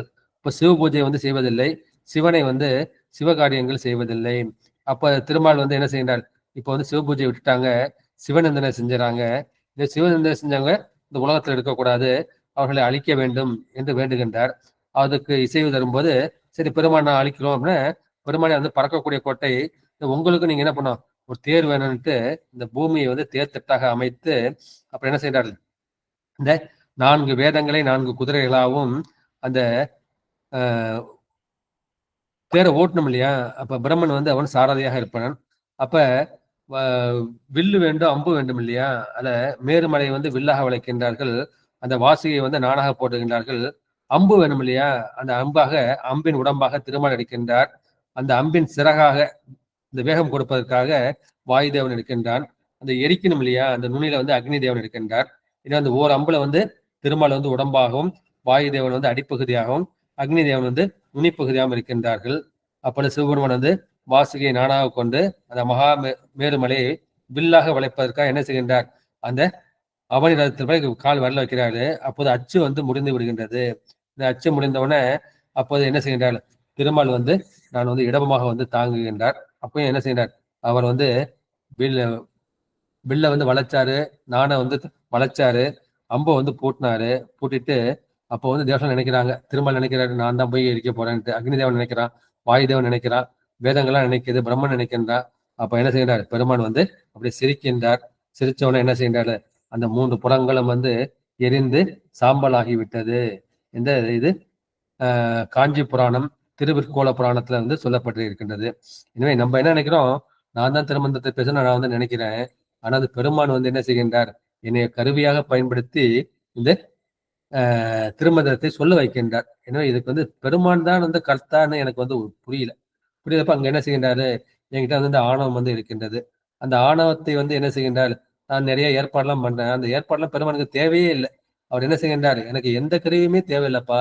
உலகத்தை படைக்கிறதுக்கோ, காக்கிறதுக்கோ, ஒடுக்கிறதுக்கோ, படைக்கிறதுக்கோ, அழிக்கிறதுக்கோ, அருள்றதுக்கோ எனக்கு எந்த கருவியும் தேவையில்லை. எனக்கு சங்கல்ப சக்தி மட்டுமே போதும், இந்த நினைவு மட்டுமே போதும். எனவே எந்த கருவியும் தேவர்கள் எனக்கு தேவையே இல்லை. நான் வந்து அந்த சங்கல்ப மாத்திரத்தால் நான் செய்யக்கூடியவன் என்று சொல்கின்றார்கள். எனவே மலையை வந்து வில்லாக வளைத்தது எது? அவன் வந்து எல்லாவற்றையும் வல்லன. ஒரு மலையை வந்து வில்லாக வளைக்க முடியாது. கல் வந்து என்ன செய்யும்? அது பொடிப்படி ஆகிவிடும். அந்த மலையை வில்லாக வளைத்தது அவன் எல்லாம் வல்லவன் என்ற அந்த கருத்தை வந்து சொல்லியிருக்கின்றார்கள். நம்ம மனசு எப்படி இருக்கு? கல்லா இருக்கு. இந்த கல்லை வந்து பெருமான் தான் வந்து வளைக்க முடியும். கல்லை பிசைந்து மென் கனி ஆக்கி வைக்கும் விச்சை கொண்டு என்று நம்முடைய திருவாசல வந்து மாணிக்க வாசர் பாடுவார். எனவே இது போன்ற பல அரிய உண்மைகளை வந்து விளக்கக்கூடியது என்ற அந்த கருத்து வந்து இந்த பாட்டு சொல்லப்பட்டிருக்கின்றது. அடுத்து 6வது திருப்பாடல். முத்தி கொழுவி முழங்கெறி வேள்வியுள் அத்தி உரி அரணாவது அறியலர் சத்தி கருதிய தாம் பல தேவரும் அத்தியினுள் எழுந்து அன்று கொலையே. இந்த பாட்டு என்ன சொல்றீங்கன்னா, அந்த யானையை உடித்தது கஜமுகதரனை வந்து அவன் தோலை போர்த்தது வந்து இந்த பாட்டுல வந்து சொல்லப்படுகின்றது. இது நடந்தது வந்து வலுவூர் வீரட்டம். முத்தி கொழுவி 3 தீயை எழுப்பி முழங்கு எரி வேள்வியுள். அப்போது இந்த வேள்வி குண்டத்துல வந்து அந்த அக்னி என்ன செய்யும்? இந்த தளதளன்னு எரியும். அது முழங்கெரி வேள்வியுள் அத்தி உரி அரண் ஆவது அறிகிறார். அந்த யாகத்திலிருந்து என்ன செய்கின்றார்கள்? ஆபிச்சார ஹோமம் செய்து ஒரு யானையை வந்து தார்காவனத்து முனிவர்கள் வந்து எழுப்புகின்றார்கள். அந்த யானையின் தோலை பெருமான் தனக்கு போர்வையாக அறிந்து கொண்டதை அறிகிறார், யாவரும் வந்து அறிகிறார்கள். சக்தி கருதிய தாம் பலர் விழும். சக்தினா என்கிட்ட தான் சக்தி இருக்கு, என்கிட்ட தான் வலிமை இருக்கு, என்கிட்ட தான் ஆற்றல் இருக்கு என்று தங்கள் வன்மையை பெரிதாக கருதிய பல தேவர்களும் என்ன சொல்ற அத்தீயின் உள்ளு எழுந்து அன்று கொலையே. அவர்கள் எண்ணியது போல அந்த வேள்வி தீயில் கொலையை செய்யக்கூடிய அந்த கஜமுகசரன் என்ற அந்த அசுரன் வந்து தோன்றினான். இந்த முத்தி என்பது என்ன? ஆகவனியம், கார்காபத்தியம், தாட்சிணாக்கினியம். எனவே இது தார்காவனத்து முனிவர்கள் என்ன செய்கின்றார்கள்னா, இந்த கண்மமே வந்து பயன் கொடுக்கும். இதுக்கு வந்து கடவுள்னு வந்து ஒருத்தர் வந்து தேவையில்லை. ஒரு நல்ல செயல் செய்யறோம், நமக்கு வந்து நன்மை கிடைக்குது. ஒரு தீய செயல் செய்யறோம், அதுக்கு வந்து கெட்டதை கிடைக்குது. எனவே நான் வந்து வேள்வி செஞ்சாலே நான் எல்லாம் செய்ய முடியும். உனக்கு குழந்தை வேணுமா, நான் என்ன செய்யறேன், உனக்கு புத்திர காமேற்றி யோகம் வந்து செய்யறேன். உனக்கு இந்திர பதவி வேணுமா, அஸ்வமேத யாகம் பண்றேன். அந்த மாதிரி இந்த கண்மமே வந்து உனக்கு பலன் கொடுக்கும். இவர்கள் வந்து கண்ம பிரம்மவாதிகள் என்று சொல்வார்கள். இது வந்து மீமாம்சைன்னு சொல்லுவாங்க. மீமாம்சைங்கிற மதம் வந்து இது வந்து புறச்சமயத்துல சேர்ந்தது. அதுல பூர்வ மீமாம்சை, உத்தர மீமாம்சை. இந்த பூர்வ மீமாம்சை தான் அவர்களுக்கு இந்த ஞானம் கிடையாது. உத்தர மீமாம்சை வந்து ஞானம் வந்து அவர்கள் உண்டு. அவர்களுக்கு கர்மம் செய்தாலே அவர்களுக்கு பயன் கிடைக்கும் என்று சொல்வார்கள். இதற்காக வந்து ரமணர் வந்து ஒரு உந்தியார் போல ஒரு பாட்டு இருக்கு. கர்மம் பயன் தரல் கர்த்தன் தன் ஆணையால் கர்மம் கடவுள உந்தி பெற. ஒரு கர்மம் வந்து பயன் கொடுக்குதுன்னா கர்த்தன் தன் ஆணையால், எல்லாவற்றிற்கும் கர்த்தாவாகிய அந்த சிவபெருமானது ஆணையால் தான் அந்த கர்மம் கடவுள உந்தி பெற. அந்த கர்மம் வந்து கடவுள் ஆகாது என்று நம்முடைய ரமண மகரிஷி வந்து எழுதியிருக்கின்றார்கள். எனவே அத்தி அத்தி என்பது யானையை வந்து குறிக்கும். அதாவது உரி அரண், அந்த யானையின் தோலை வந்து உரித்து பொறுவையாக போட்டுக் கொண்ட அந்த சிவபெருமான் என்று சொல்கின்றார்கள். யானை தோல் வந்து கருப்பாக இருக்கும். அந்த கருப்பும் என்ன செய்ய குறிக்கும்? அது வந்து ஆணவ மலம், ஆணவ மலத்தால் இருக்கக்கூடிய அஞ்ஞானம் என்கின்ற அந்த அறியாமை. இந்த பெருமான் என்ன செய்கின்றார்? அந்த அத்தி உரித்தது என்பது அந்த ஆணவ மலத்தை பெருமான் ஒருவன் தான் நீக்க முடியும். அது என்ன செய்தார்? அந்த தோலை போர்த்து கொண்டார். அந்த யானை தோல் வந்து விஷத்தன்மை உடையது. அதை போர்த்து கொண்டும் பெருமான் உயிரோடு இருந்ததனால் பெருமான் தான் அந்த நித்திய தத்துவத்தை வந்து குறிக்கும் என்ற கருத்து வந்து இந்த பாட்டுல சொல்லப்படுகின்றது. எனவே தார்காவனத்து முனிவர் செய்த அந்த வேள்வியில், ஆபிச்சார வேள்வியில் அந்த யானை வடிவாக வந்த அந்த கயாசுரன் அவன் தன் ஆற்றலையே பெரிதாக கருதி இருந்தான். அங்கு சென்று அவன் என்ன செய்தான்? பல தேவர்களும் அழிக்கின்றான்.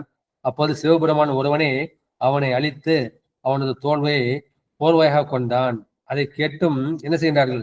அவர்கள் பெருமானது பெருமையை சிலர் அறியாமல் அந்த பெருமான் வந்து அந்த 33 தேவர்கள் ஒருவன், அந்த 3 தேவர்கள் ஒருவன் என்று அந்த மாதிரி எண்ணுகின்றார்கள். அந்த மாதிரி எண்ணக்கூடாது, அவனோட தலைவிதி அந்த மாதிரி இருக்கு என்ற கருத்தை வந்து இந்த பாட்டு சொல்கின்றார்கள். இது நடந்த தலம் வந்து திருவள்ளுவர் வீரட்டம். இது வந்து ஒரு வைப்பு தலம்.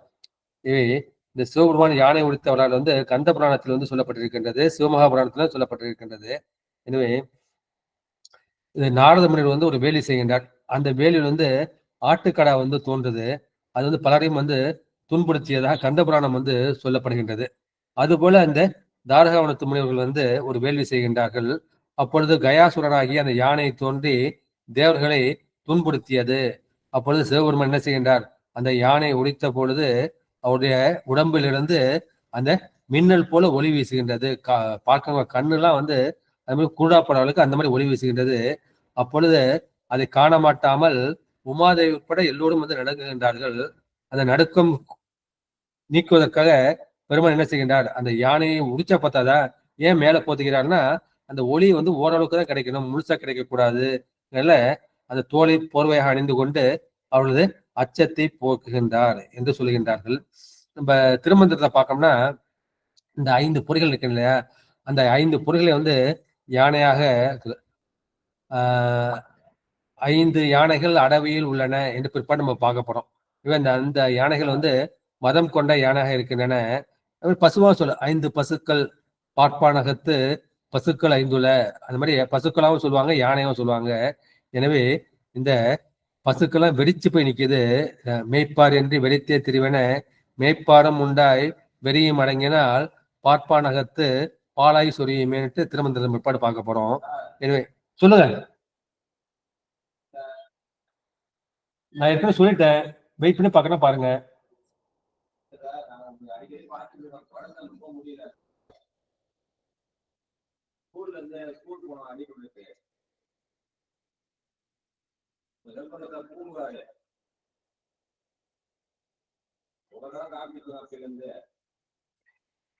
எனவே இந்த பெருமான் செய்த அந்த வீரச் செயல் வந்து இந்த பாட்டுல வந்து சொல்லப்பட்டிருக்கின்றது. யானை உரித்தவராலும் அதன் உண்மையும் வந்து இங்கு சொல்லப்பட்டிருக்கின்றது.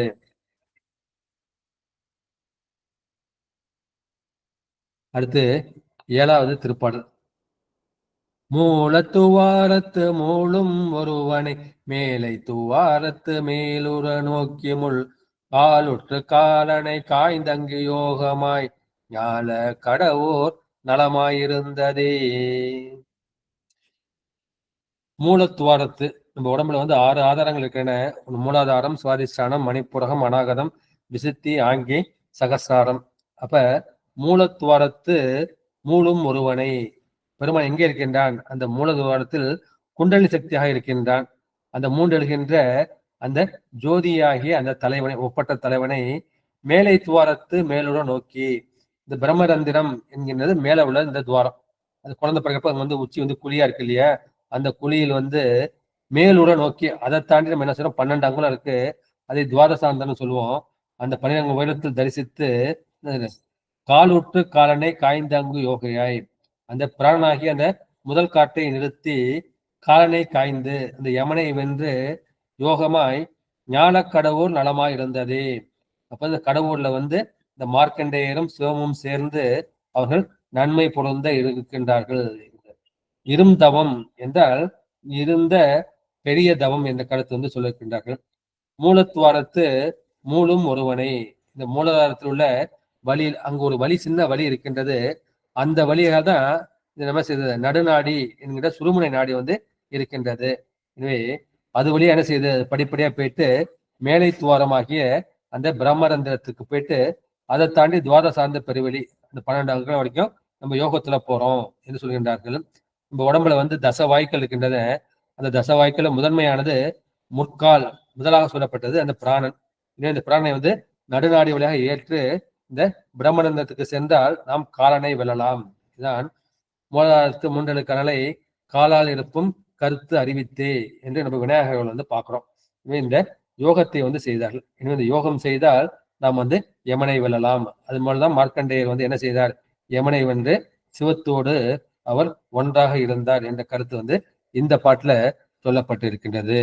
எனவே சிவபெருமான் வந்து என்ன செய்கின்றார்கள், இந்த திருக்கடவுளில் வந்து காலனை காலால் காய்ந்தது, காய்ந்து அவர் ஒரு யோகியாக இருக்கின்றார்கள்.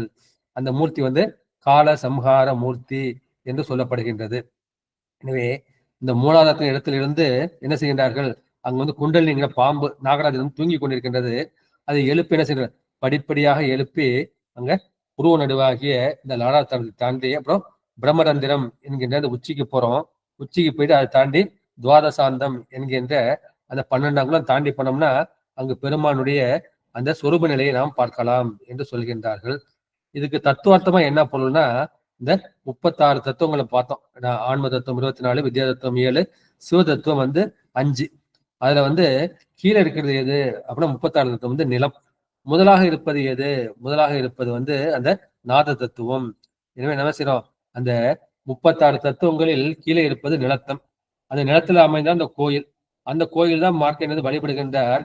அவரை வந்து நாதமாகிய அந்த மேல் தத்துவ போனத்தில் வந்து அங்கு போய் அபடமுக்தராக வாழ்வதற்காக பெருமான் என்ன செய்கின்றார், அந்த அருளை வந்து புரிகின்றார். அவர் வழிபட்ட லிங்க திருமேனியில் வெளிப்பட்டு காலனை காலால் உதைத்து தள்ளினார் என்று இந்த இடத்துல வந்து சொல்லப்படுகின்றது.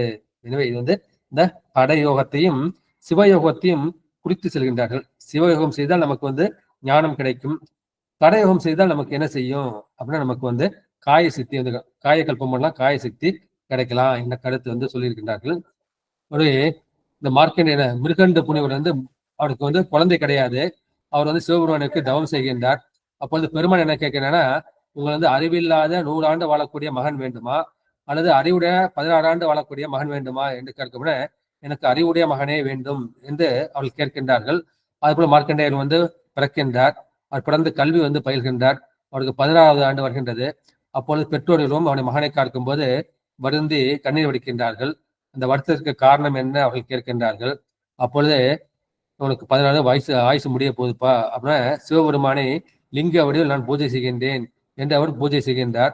அப்பொழுது அந்த நாள் முடிவில் கூட்டுவன் வந்து அவரை அழைக்கின்றான்.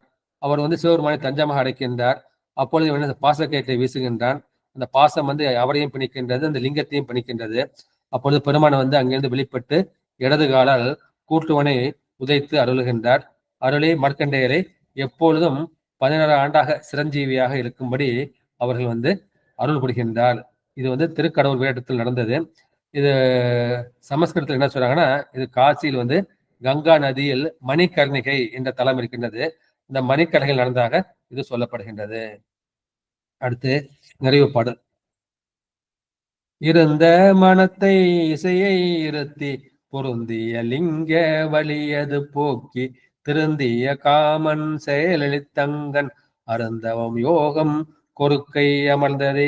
இது காமனை காய்ந்த வரலாறு வந்து இந்த நிறைவு பாட்டில் வந்து சொல்லப்படுகின்றது. இருந்த மனத்தை இசைய இருத்தி, இந்த அது இறைவன் திருவடிக்கண்ணையே என்ன செய்யணும், மனத்தை வந்து அசையாம வைக்கணும். அந்த மாதிரி பொருத்தி வைக்கணும். அசையாமல் என்றும் இசையை பொருத்தி பொருந்தி லிங்க வலியது போக்கி, இந்த இலக்கின் வழியே நம்ம என்ன செய்யணும், இந்த மனசு வந்து அங்க போகணும். ஆனா அதுக்கு இடையூறு செய்வது யார் அப்படின்னா, அந்த மன்மதன் வந்து என்ன செய்யறான், ஆசையை ஒன்று உண்டாக்கின்றான். திருந்திய காமன் செயலளித்து அங்கன் அருந்தவ யோகம் கொறுக்கை அமர்ந்ததே. அப்போது மன்மதன் என்ன செய்கின்றான், நம்முடைய மனத்துல வந்து ஆசை இச்சையை வந்து உண்டாக்குகின்றான். அந்த மனதில் உள்ள இச்சையை அளித்ததுதான் சிவபெருமான் வந்து மன்மதனை எரித்ததாக இது சொல்லப்படுகின்றது. இது வந்து கொற்கை என்ற தளத்தில் வந்து நடந்தது என்று சொல்கின்றார்கள். மனம் என்ன செய்யணும், அது ஆடாது அசையாது ஒரு பொருள் வந்து நிலைத்து இருக்க வேண்டும். எனவே அந்த மாதிரி இருந்தாதான் மனசு வந்து சிவன்கிட்ட போகும். அதுக்காக நம்ம என்ன செய்யணும், நம்ம வந்து இந்த உடம்புல உள்ள ஆதாரங்கள் வழியாக நம்ம செல்ல வேண்டும். எனவே லிங்கம் அதுக்கு ஒரு குறியாக அடையாளமாக இருக்கின்றது. காணாத அறிவினுக்கும் உருவினுக்கும் காரணமாம் நீள்நாகம் அணிந்தாருக்கு நிகழ்கூடியாம் சிவலிங்கம். சிவபெருமானுடைய அந்த அருவுருவ தோற்றமாக அந்த லிங்கத்தில் நம்ம மனத்தை ஈடுபடுத்த வேண்டும். அதை எங்கே வச்சணும், இந்த இடத்துல வந்து நம்ம தியானம் ஆங்கியில் வச்சு நம்ம தியானம் செய்ய வேண்டும். அந்த இச்சைக்கெல்லாம் ஆசைக்கெல்லாம் காரணமாக இருப்பது அந்த காமன், அவன் செயலை அளித்தது என்பது நம்முடைய மனதை பற்றக்கூடிய அந்த சிந்தனையை வந்து நிறுத்துதல். பெருமான் வந்து யோகமூர்த்தியாக இருந்து நம்முடைய மனத்தில் உள்ள இச்சையை வந்து அளிக்கின்றார். இது வந்து திருக்குறுக்கை வீரடத்தில் வந்து நடந்தது என்ற கருத்து வந்து இந்த பாட்டுல சொல்லப்பட்டிருக்கின்றது. எனவே சிவபெருமான் வந்து குறுக்கை வீரடத்தில் வந்து எழுந்தளிக்கின்றார். அது தன் வழி மனத்தை வந்து அவர் செலுத்துகின்றார். அப்பொழுது மனசு என்ன செய்யும், இந்த மகளிர் இன்பத்தை வந்து வேண்டும். எனவே அதை செய்வது இந்த காமன். அந்த காம வேணது அந்த குறும்பை வந்து அழிக்கின்றார். அப்போது காமம் அழிந்து விட்டால், ஆசை அழிந்து விட்டால் நம் மனம் வந்து அசையாது இருக்கும். நாம் வந்து அந்த தெய்வ யோக நிலையை வந்து செல்கின்றார்கள். இது காமன் என்பது பாரு என்ன சொன்னா, காமன்னா ஆங்கிலத்துல காமன்னா பொதுன்னு சொல்லியா, அவன் எல்லா மதத்துக்கும் அவன் காமத்தை உண்டாக்கக்கூடியவன் என்ற கருத்தை வந்து சொல்லியிருக்கின்றார்கள். எனவே லிங்கம் என்பது குறி, லிங்கத்தை நாம் வழிபட்டால் நமக்கு அந்த நிலை கிடைக்கும் என்ற அந்த கருத்தை வந்து என்று சொல்கின்றார்கள். இந்த வரலாறு என்ன, இது வந்து தட்சன் யாகம் பார்த்தோம். நான் தட்சன் மகனா பிறந்துட்டேன், எனவே நான் என்ன பண்ணா, இந்த உடம்பை இருக்க விரும்பவில்லை என்று அம்பாள் என்ன செய்வாள், தன் உடம்பை வந்து நீர்த்தி விடுவார். அப்பொழுது மறுபடியும் என்ன செய்வார், மலையரனுக்கு இந்த இமாவானுக்கு மகளாக தோன்றி தவம் செய்து கொண்டிருப்பார். அதே மாதிரி தவம் செய்து கொண்டிருக்கும்போது சிவபெருமான் என்ன செய்வார், அவர் வந்து தட்சிணாமூர்த்தி கோலத்தில் வந்து சனகாதி முனிவருக்கு ஞானத்தை உழைத்துக் கொண்டிருப்பார்கள். இவங்க யோக நிலையில் இருக்கிறப்ப அப்ப என்ன செய்வான், சூரபத்மன் வந்து அந்த தேவர்களை வந்து துன்பப்படுத்துவான். அப்பொழுது சிவபெருமான் மூலமாக குழந்தை பிறந்தால்தான் அவனுக்கு அழிவு வரும் என்று இவர்கள் உமாதேவியை கூட வேண்டும், முருகப்பெருமானை தர வேண்டும் என்று அவருக்கு மனத்தில் காமத்தை விளைக்கும்படி காம வேலை வந்து ஏவுகின்றார்கள். அவன் சென்று தனது மலர் நம்புகளை பெருமான் மீது விடுக்கின்றான். அப்பொழுது சிவபெருமான் தன்னுடைய நெற்றிக்கண்ணை திறக்கின்றார். அந்த நெற்றிக்கண்ணில் தீயை பட்டு அவன் சாம்பலாக போடுகின்றான். இது வந்து கந்த புராணத்தில் சொல்லப்பட்டிருந்தது. இது திருக்குறுக்கை விரட்டத்தில் வந்து செய்யப்பட்ட செயலாக சொல்லப்படுகின்றது. இந்த சிவபெருமானது அட்ட வீரட்டங்களையும் அது எங்கே நிகழ்ந்தது என்பதை ஒரு தனிப்படலாக சொல்லியிருக்கின்றார்கள். அதை சொல்லி நிறைவு செய்கிறேன். பூமன் சிரம் கண்டி, பூமன்னா தாமரை பூவில் இருக்கக்கூடிய அவனுடைய பிரமன், அவனுடைய சிரம் வந்து கண்டியில் செய்யப்பட்டது. அந்தகன் கோவல், அந்தகன் வந்து அந்த கோவல் திருக்கோவலில் வந்து செய்யப்பட்டான். புறம் அதிகை, முப்புறம் அடித்தது வந்து திருவதிகை விரட்டானம்.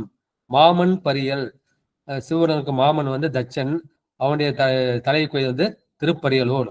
சலந்தரன் வில்கொடி, அந்த சலந்தரன் அளித்தது வந்து திருவிற்குடி. மா வலுவூர், மா என்பது யானை குறிக்கும், அது வலுவூர். காமன் கொறுக்கை, காமனை அளித்தது வந்து அந்த கொறுக்கை. யமன் கடவுள், யமனை அளித்தது கடவுள். இந்த காசினியில் தேமண்ணு கொன்றையும் திங்களும் சூடி தன் சேவகமே. எனவே அந்த வீரட்டம் என்று சிறப்புப்பட்ட அந்த தலங்களில் பெருமான் செய்ததை இந்த பாடலில் 8 பாடல்கள் வந்து நம்முடைய திருமூலர் சுட்டி காட்டியிருக்கின்றார். எனவே நமக்கு என்ன வேண்டும், நமக்கு வந்து சமயத்தில் இருக்கக்கூடிய அந்த நெறி ஒழுக்கம் அது இருந்தோம்னா நாமும் வந்து அந்த பிறவா நிலையை எழுதலாம் என்ற கருத்தை சொல்லி இந்த திருமந்திர சிந்தனையை நிறைவு செய்கின்றேன். நன்றி, வணக்கம். சிவாய நம. திருச்சிற்றம்பலம். தில்லையம்பலம். சிச்சபேசா சிவசிதம்பரம் சிவசுப்பிரமணியம் சிவசுப்பிரமணியம் சிவசுப்பிரமணியம். அடியார் பெருமக்கள் தங்களை கருத்துக்களை பதிவு செய்யலாம், அல்லது ஐயங்களை கேட்கலாம். ஐயா நேரம் இருக்காங்க, யாரும் இருக்காங்க, நேரம் இருக்காங்க. ஒரு 10 நிமிஷம் பதிவு பண்ணுங்க. சரிங்க. சிறப்பான ஒரு கருத்து, இன்னைக்கு நல்லா இருக்குதுங்க. அட்ட வீரட்டு தளத்தையும் அழகா சொல்லிட்டீங்க. ரொம்ப சிறப்பான அதெல்லாம் ரொம்ப ஆழ்ந்த கருத்துங்க. அதுல இருக்கிறதுனா எல்லாமே ஆழ்ந்த கருத்து தான். இருந்தாலும் நீங்க ரொம்ப அழகா விளக்கமா ஓரளவுக்கு எல்லாத்தையும் சொல்லி முடிச்சிட்டீங்க. ரொம்ப நல்லா இருந்தது. 2ஆம் தந்திரம் அமர்வு வந்து 26வது அமர்வு. இன்னைக்கு அகத்தியம் ஆனா என்ன அப்படின்றத விளக்கம் கொடுத்தீங்கயா. உடம்புல உள்ள நாதம் தான் அகத்தியம் அப்படின்னு சொல்லி முதல் தந்திரம் வந்து பொதுவா அறங்களை பற்றி சொல்கிறது. இது 2வது தந்திரம் வந்து புராண தந்திரம் என்று பெயர் உண்டு. சிவபெருமானை பற்றி அனாதி பழமை பற்றி சொல்கின்ற கருத்து தான் அந்த 2ஆம் தந்திரம். அதுக்குதான் காமிக ஆன்மீகம் பற்றி சொல்லக்கூடியது. இதுல 25 அதிகாரங்கள் உள்ளன அப்படின்னு சொன்னீங்கயா. அதுக்கப்புறம் 5 தொழில்கள் இருக்கு. அதுல ஒண்ணு என்ன, உயிர்கள் பிறக்கம் பற்றி, முறை பற்றி, உயிர்கள் வகை பற்றி சொல்கின்றது அப்படின்னு சொன்னீங்க. பெரியோரை துணை கொண்டு செயல்பட வேண்டும், அதாவது பிறரை நிந்தித்தல் கூடாது. அகத்தியர் பற்றி தத்துவ விளக்கத்தை இந்த திருமூலர் நமக்கு இந்த பாடல் மூலமா விளக்குறாருங்க. இந்த புராண வரலாறுனா தமிழ் ஆகமம், பழைய புராண வரலாறுனா பழமைன்னு சொல்ல இல்லையா, தமிழ் ஆகம வரலாறு தான் பத்தி சொல்லப்படுகிறது. இந்த கருத்தெல்லாம் இதுலதான் சொல்லப்படுகிறது என்று சொல்லிட்டு, அகத்தியம்னா அகத்தியருடைய பெருமையை பற்றி, அவர் எப்படி அகத்தியன அகத்தில் உள்ளொழிய பெற்றவர் இல்லையா, அதுக்கு விளக்கம் சூரியனை ஒப்பிட்டு ஒரு அழகான ஒரு கருத்தை எடுத்து கொடுத்தீங்கயா. உலகத்தை நிலைநிறுத்த வல்லவன் நீ ஒருவனே என்று தென் திசையை நோக்கி அனுப்புறாரு. அவர் வந்ததுனால சமன்னா செய்தி என்று ஒரு நம்ம விளக்க குடிக்கிறோம். ஏன்னா அவர் எப்பேற்பட்ட அகத்தியர் வந்து நம்ம புராணத்துல குள்ளமாதான் காட்டுவாங்க எல்லா இடத்துலயும். ஆனா மிக உயர்ந்தமான மனிதரா அவருடைய வரலாறு பார்த்தீங்கன்னா ரொம்ப சிறப்பான வரலாறுலாம் இருக்கு. அகத்திய பெருமானுடைய வரலாறு நீங்க படிச்சு பார்த்தீங்கன்னா சிறப்பான கருத்து. ஏன் அவர் சமநிலையில, அவர் ஏன் இவ்வளவு பேர் இருக்கக்குள்ள இந்த ரிஷிகளை ஏன் அகத்தியர் அனுப்புறாரு கேட்டா, அவர் யோக நிலையில சித்தர் புருஷர். அவர் வந்து அந்த யோக நிலையில சமனா ஆச்சா, அந்த பூலோகமும் கைலாமும் சமமான ஒரு நிலையை கொண்டு வந்ததுன்ட்டு அந்த யோக நிலையை தான் நம்ம தெரிஞ்சுக்கணும். அந்த நிலையில இருக்கக்கூடிய பெருமானை அவர் அங்க அனுப்பியிருக்காரு. அதை அனுப்புனால என்ன ஆச்சுன்னா இந்த சமமாச்சு, இந்த பூலோகமும் தென் கைலாமும் சமமானதாக ஒரு வரலாற்று சொல்லப்படுகிறது அந்த பாடல்ல. ஐயா வந்து இந்த சான்றோருக்கு ஒரு பாடலை திருக்குறள் எடுத்து கொடுத்தார். சான்றவர் சான்றாமை கொண்டு இரண்டிடத்தான் தாங்காது மண்ணோ பொறை அப்படின்ட்டு 999 பாடல் எடுத்த நானு. அந்த விளக்கமும் எடுத்து ஐயா சிறப்பா கொடுத்தாரு. எதுக்குன்னா அகத்தியர் முனிவர் பெரியவர் சான், அவருடைய அந்த பொதியை சென்ற வரலாற்று எப்படிலாம் அப்படின்ட்டு அந்த பெரியப்பட்டு கூறப்படுகிறதா அந்த பாடலுடைய விளக்கமும் அப்படின்னு சொன்னாரு. அடுத்ததாவது அகத்தியன் லோபாமுத்திரை பத்தி சொன்னாரு. அவருடைய மனைவி இல்லற பெற்று நாள்தோறும் அவங்க எப்படி பூஜை பண்ணாங்க. காலை பொழுதுல அந்த அக்னி கடை வச்சுதான் வந்து பூஜை பண்ணுவாங்க. நிறைய இடத்துல நான் கேள்விப்பட்டிருக்கேன். எனக்கு நம்ம மணவனுக்கடை மட்டத்துல ஒரு ஐயாவுடைய எனக்கு பழக்கம் இருந்தது. அவர் காலையிலே 4 to அந்த 6க்குள்ளார அக்னி பூஜை செய்வாராம். அதாவது அப்பெல்லாம் ஒரு காலத்துல வந்து நீரால துன்பம் ஏற்பட்டது. ஒரு பெரிய வெள்ளம் வந்து அந்த தெருவில் இருக்கிற எல்லா வீடுமே அடிச்சு சென்றுருச்சான். எல்லாருக்குமே ஒரு தீமை ஏற்பட்டுதான், அந்த பஞ்சபூதத்தால தீமை ஏற்பட்டுதான். ஆனா பாருங்களேன், அத்தனை வீடும் முழுக்கிற பெரிய பெரிய வீடெல்லாம் சேதம் ஏற்பட்டது. ஆனா அவங்க ஒரு துன்பத்துக்கு ஆளாகாமலா இருந்தாங்க. என்ன காரணம்னா அவங்கள அந்த பஞ்சபூதத்தால வழிபாடு செஞ்சாங்க. அந்த சூரிய பூஜை பண்ணாங்க. இப்ப அவர் இருக்காருன்னு தெரியல, ரொம்ப நாளைச்சு அவரை சந்திச்சு. அவர் டெய்லி காலையில அந்த சூரிய வழிபாடு அந்த வச்சு அந்த யாகமெல்லாம் வளர்த்து டெய்லியே அதுக்குன்னே தனியா ஒரு இது வச்சிருப்பாங்க. தினம் பூஜை பண்ணிட்டு வரதுனால அவங்க அந்த பஞ்சபூத்தால் துக்கத்துல இல்லாம ஒரு சான்று எதுக்கு எடுத்து கொடுக்கணும்னா அந்த மாதிரி எல்லாம் அகத்திய பெருமான் வந்து இது சாதாரணமா சொல்ற அக்னிக்கடை, அதாவது மூலாதாரத்துல இருந்து அந்த எழுப்பக்கூடிய அந்த சுழுமுனையில இருந்து இடகலை பிற்களை அடிக்கடி அதான் சொல்லுவாங்க நம்ம ஐயா. இடகலை பிற்களை வழியாக அந்த மேல் நோக்கி எடுத்துக்கொண்டு அந்த சகசரத்துல போய் சேருதா அந்த சூரிய கடையை நம்ம நெற்றிக்குள்ள ஆக்கினி அந்த அந்த இடத்துல இருக்கிற தவத்தை ஐயா எடுத்து கொடுத்தாரு. அவ்வளவு சிறப்பான அந்த வழியா சிரசின் மூலமாக அந்த இடப்பகம் போய் கொஞ்சம் சிரசு முழுவதும் என்ன அது ஒளிப்பொருளா மாறக்கூடியது பத்தி தான் ஐயா அவ்வளவு அழகா எடுத்து கொடுத்தாரு. அந்த அகத்திய பெருமாளுடைய அந்த உயர்ந்த சிறப்பை பத்தி பெருமையை பத்தி ஐயா எடுத்து கொடுத்தாரு அந்த பாட்டுல. அப்புறம் அட்ட வீரட்டு தலத்துல சிவபெருமான் வீரத்தை பத்தி ஒவ்வொரு தலமா எடுத்து சொன்னாரு. அவ்வளவு அருமையான ஒரு கருத்து. வீரத்தை விளக்கக்கூடியது வீரத்தை அந்த வரலாறு போறப்படி கூட தான் அந்த அட்டை வீரத்தை. ஏன்னா இறைவனுடைய வீரத்தை மேல தெரிஞ்சுக்கணும் இல்லையா? பெருமானை பத்தி பெருமையப்பட்டு அவர் என்னென்ன அடைஞ்சிருக்கான்றதை மட்டும் தெரிஞ்சுக்காம அவருடைய சிறப்பு என்ன, அவருடைய அந்த வீர செயல்லாம் என்ன. ஏன்னா கந்தபுராணத்தை நிறைய படிச்சு பார்த்தா எல்லாருக்கும் தெரிஞ்சிடும். அடியன் ஓரளவுக்கு அதெல்லாம் படிச்சு பார்த்திருக்கிறேன். அந்த மாதிரி அவர் திருவிளையாடு கூட 63 விளையாடல்ல அதையும் இருக்கு, இது வீர செயலும் இருக்கு. இதெல்லாம் நீங்க படிச்சு பாருங்க. அந்த மாதிரி வீரத்தை சொல்லக்கூடிய இந்த 8 பாடலையும் எடுத்து அழகா ஒவ்வொரு ஊரா சொல்லிட்டாரு. ஒவ்வொரு ஊரை பத்தியும் அந்த என்ன வீரட்டனை என்னென்ன ஊருன்றத அழகா திருவதிகை,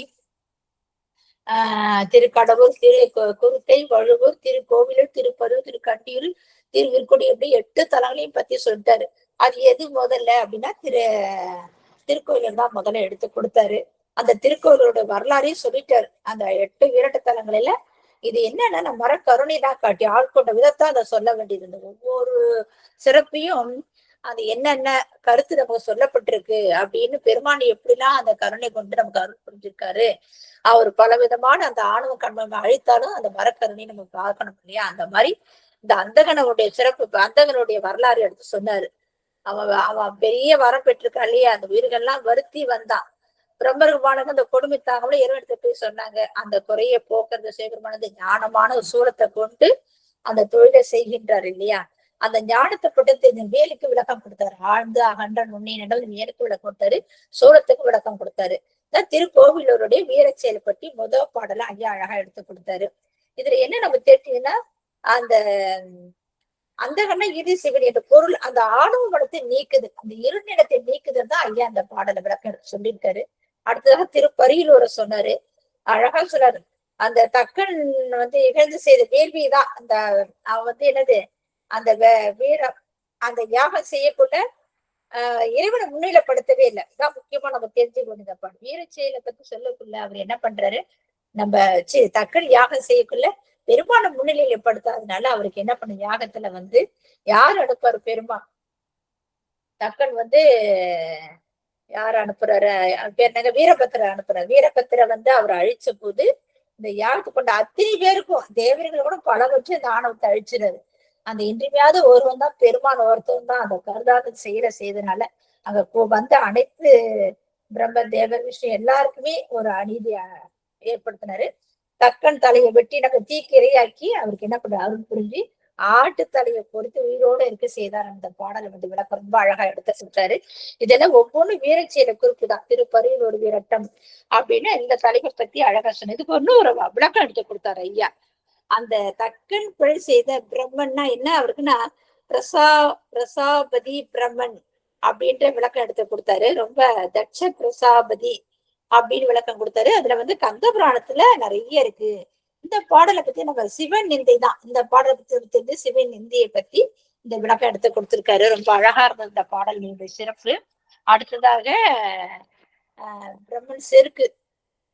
அவன் பிரம்மனும் விஷ்ணு சண்டை போட்டுட்டாங்க யார் பெரியவன் அப்படின்றதுல இந்த உணர்த்துறாங்களாம். வேத மந்திரங்களா போய் சிவபெருமான்ட்ட சொல்லக்கூட சிவபெருமானே இந்த யார் பெரியவங்க அப்படின்னு பார்த்து சண்டை போட்டுருக்குள்ள வைரவர் கடவுளையே உண்டாக்கி நம்ம இழந்து பேசிய அந்த என்ன சொல்றது அந்த தலையே கிள்ளிட்டாரு. நான் தான் பெரியவன், 5 தலை இருக்கு எனக்கு, அந்த பிரம்மன் அந்த ஆணவத்தினால கர்வத்தினால இருக்கக்குள்ள அந்த நடுத்தலையே கிள்ளி போட்டு அந்த பிரம்ம கம்மாளத்தை உதிரமா ஏத்தி அதுக்கும் கருணை புரிஞ்சிருக்காரு.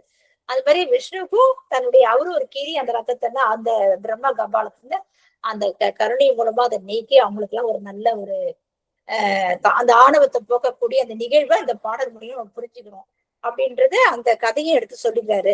அடுத்ததாக சனந்தனுடைய கதை என்ன அருமை, அந்த கதை ரொம்ப அழகா எடுத்து சொன்னாரு. சகந்தருடைய கதை எல்லாருக்கும் தெரிஞ்ச சக்கரத்தை எடுத்து சுமப்பா ஏன் அந்தன வடிவத்துல வராரு சிவபெருமான்.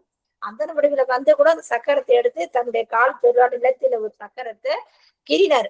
சலந்திரன் அவன் செருக்கு இல்லையா, என்னால செய்ய முடியாதா அப்படின்ட்டு அந்த செருக்கை கொண்டு அந்த சக்கரத்தை மிக முயட்டு தூக்க அந்த தலைமையிலே வைத்திருந்த சக்கரம் என்னாச்சு, சிறு சிறுதா படைக்கலமா அவனுடைய இதுவே உடைஞ்சு போச்சு. அவன் உடலை இரு கூறாக செய்தது.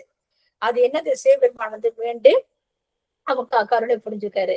அது மாதிரி எல்லா தேவர்களுடைய துன்பம் நீங்கிடுச்சு. அவங்களுடைய துன்பம் நீங்கினா கூட சேர்க்கணும். அந்த வீரச்சை தான் எல்லாமே ஒரு நல்லதுக்கோசரம் அவர் கருணை தான் அதுல பார்க்கணும். நம்ம ஒவ்வொரு விஷயமும் அவருடைய வீரச்சை எல்லாம் ஒவ்வொரு கருணையை தான் நமக்கு எல்லாமே சொல்லுது. அந்த மாதிரி அடுத்தது விற்குடி அந்த முப்பொரு எடுத்து நமக்கு எல்லாமே அந்த தெரிஞ்ச கதைதான். திருவேதி புராணம் யாருக்கும் தெரியாத கதையே கிடையாது. அது ஐயாவும் ரொம்ப அழகா எடுத்து கொடுத்துட்டாரு. தாரகாசுரன், கமலாக்கியன், வித்தியன், அந்த மணி இந்த இரும்பு வெள்ளி பொண்ணு 3 பேர் என்ன பண்ணி எல்லாத்தையும் துன்பப்படுத்தினான். தேவர்கள் அசுரர்கள். அசுரர் வந்து தேவர்களை பிரம்மர்களை அந்த வானலோகத்துல அத்தனை பேர் துன்பப்படுத்தக்குள்ள இவர்களுக்கு எல்லாம் ஒரே நேர்கோட்டுல வந்து அதை ஏற்றணும் சொல்லி சிவபெருமான் வந்து அந்த தேர் கதையெல்லாம் தெரியும். அந்த தேர்ல இருக்க கதையும் ஒரு பெரிய கதையே இருக்கு. யார் யாரு என்னென்ன இருந்தாங்க, அவங்களுடைய ஆணவத்தினாலதான் எல்லாமே அவங்க கூட என்ன பண்ணாங்க, சிரிச்சு முப்பரத்தை எரிச்சுட்டு அதுன்னு சொல்லி அதுக்கு பெரிய வரலாறே உண்டு. அந்த கதையெல்லாம் ஐயா வந்து சீக்கிரம் சுருக்கமா அழகா முடிச்சுட்டாரு. அடுத்தது திருவள்ளுவர் அந்த கஜமாவசனை எப்படி ஆயிடுச்சுதுன்னு சொல்லி அந்த பாடலோடையும் ரொம்ப அழகா எடுத்து கொடுத்தாரு. அதுக்கு ஒரு நல்ல விளக்கம் கொடுத்தாரு. இதெல்லாம் என்னன்னா ஒவ்வொன்று யோக நெறியை அப்படியே கொஞ்சம் கொஞ்சமா எட்டு காமிச்சாரு ஐயா. பார்த்திருப்பீங்கன்னு நினைக்கிறேன் நான்.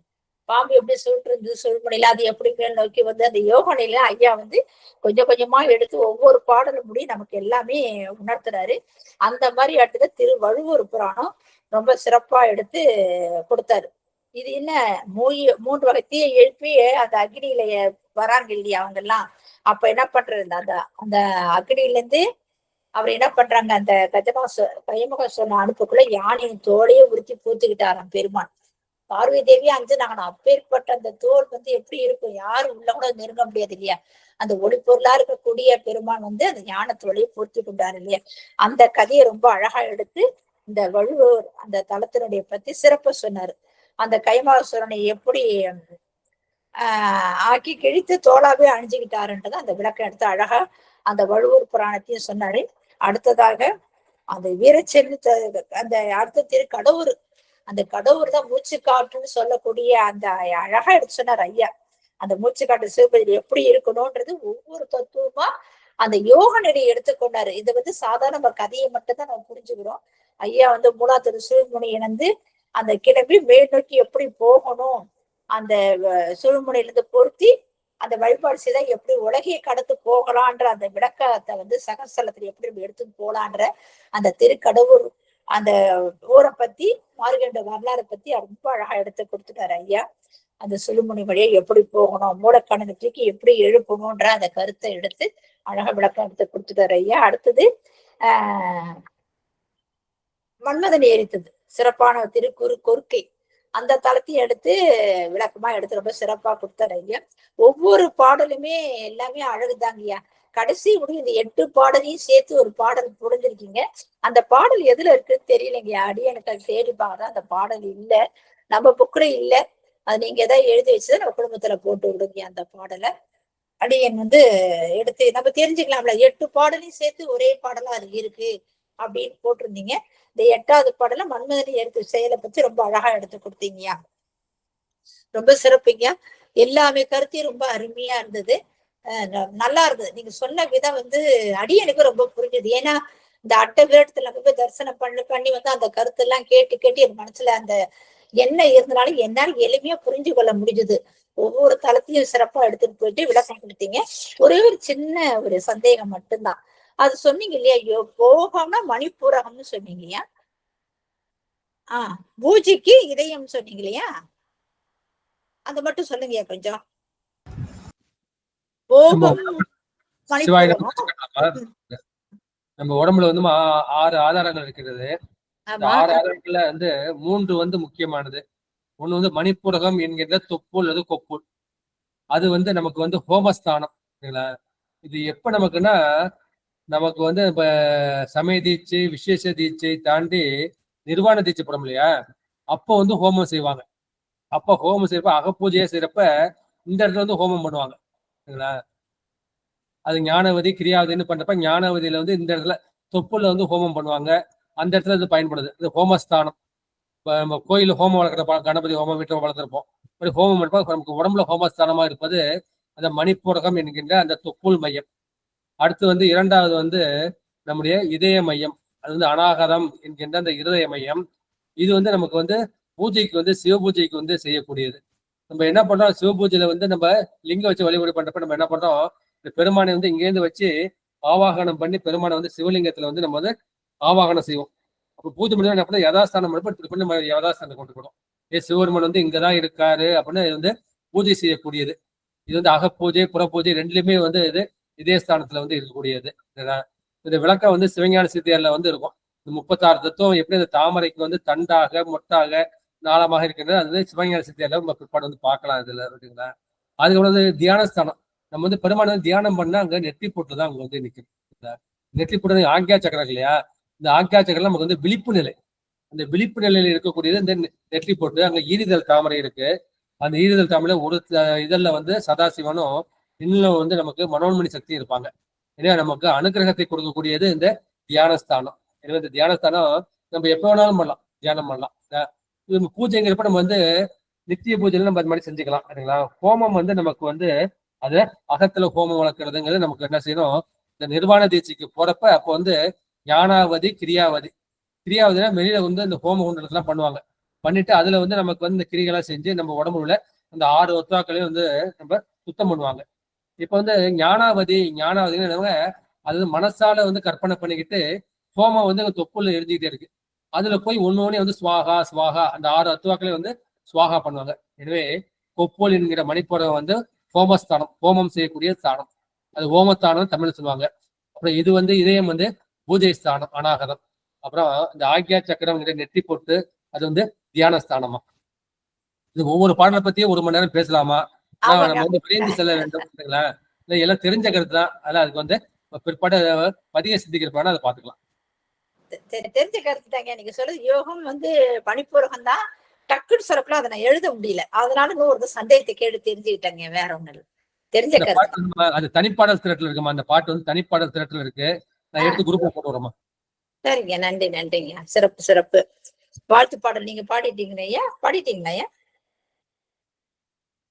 பாடல பாடிட்டீங்க, நீங்களே பாடிட்டீங்க.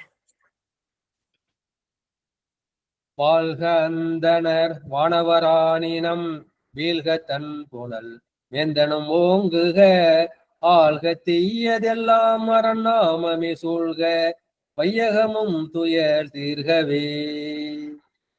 ஆறிரு தளந்தோள் வாழ்க அறுமுகம் வாழ்க வெப்பை கூறுசை தனிவேல் வாழ்க புக்குடம் வாழ்க செவ்வேல் ஏரிய மங்கை வாழ்க யானை தன் அடங்கு வாழ்க மாறிலா வள்ளி வாழ்க வாழ்க சீரடியார் எல்லாம் வாழ்க சீரடியார் எல்லாம்.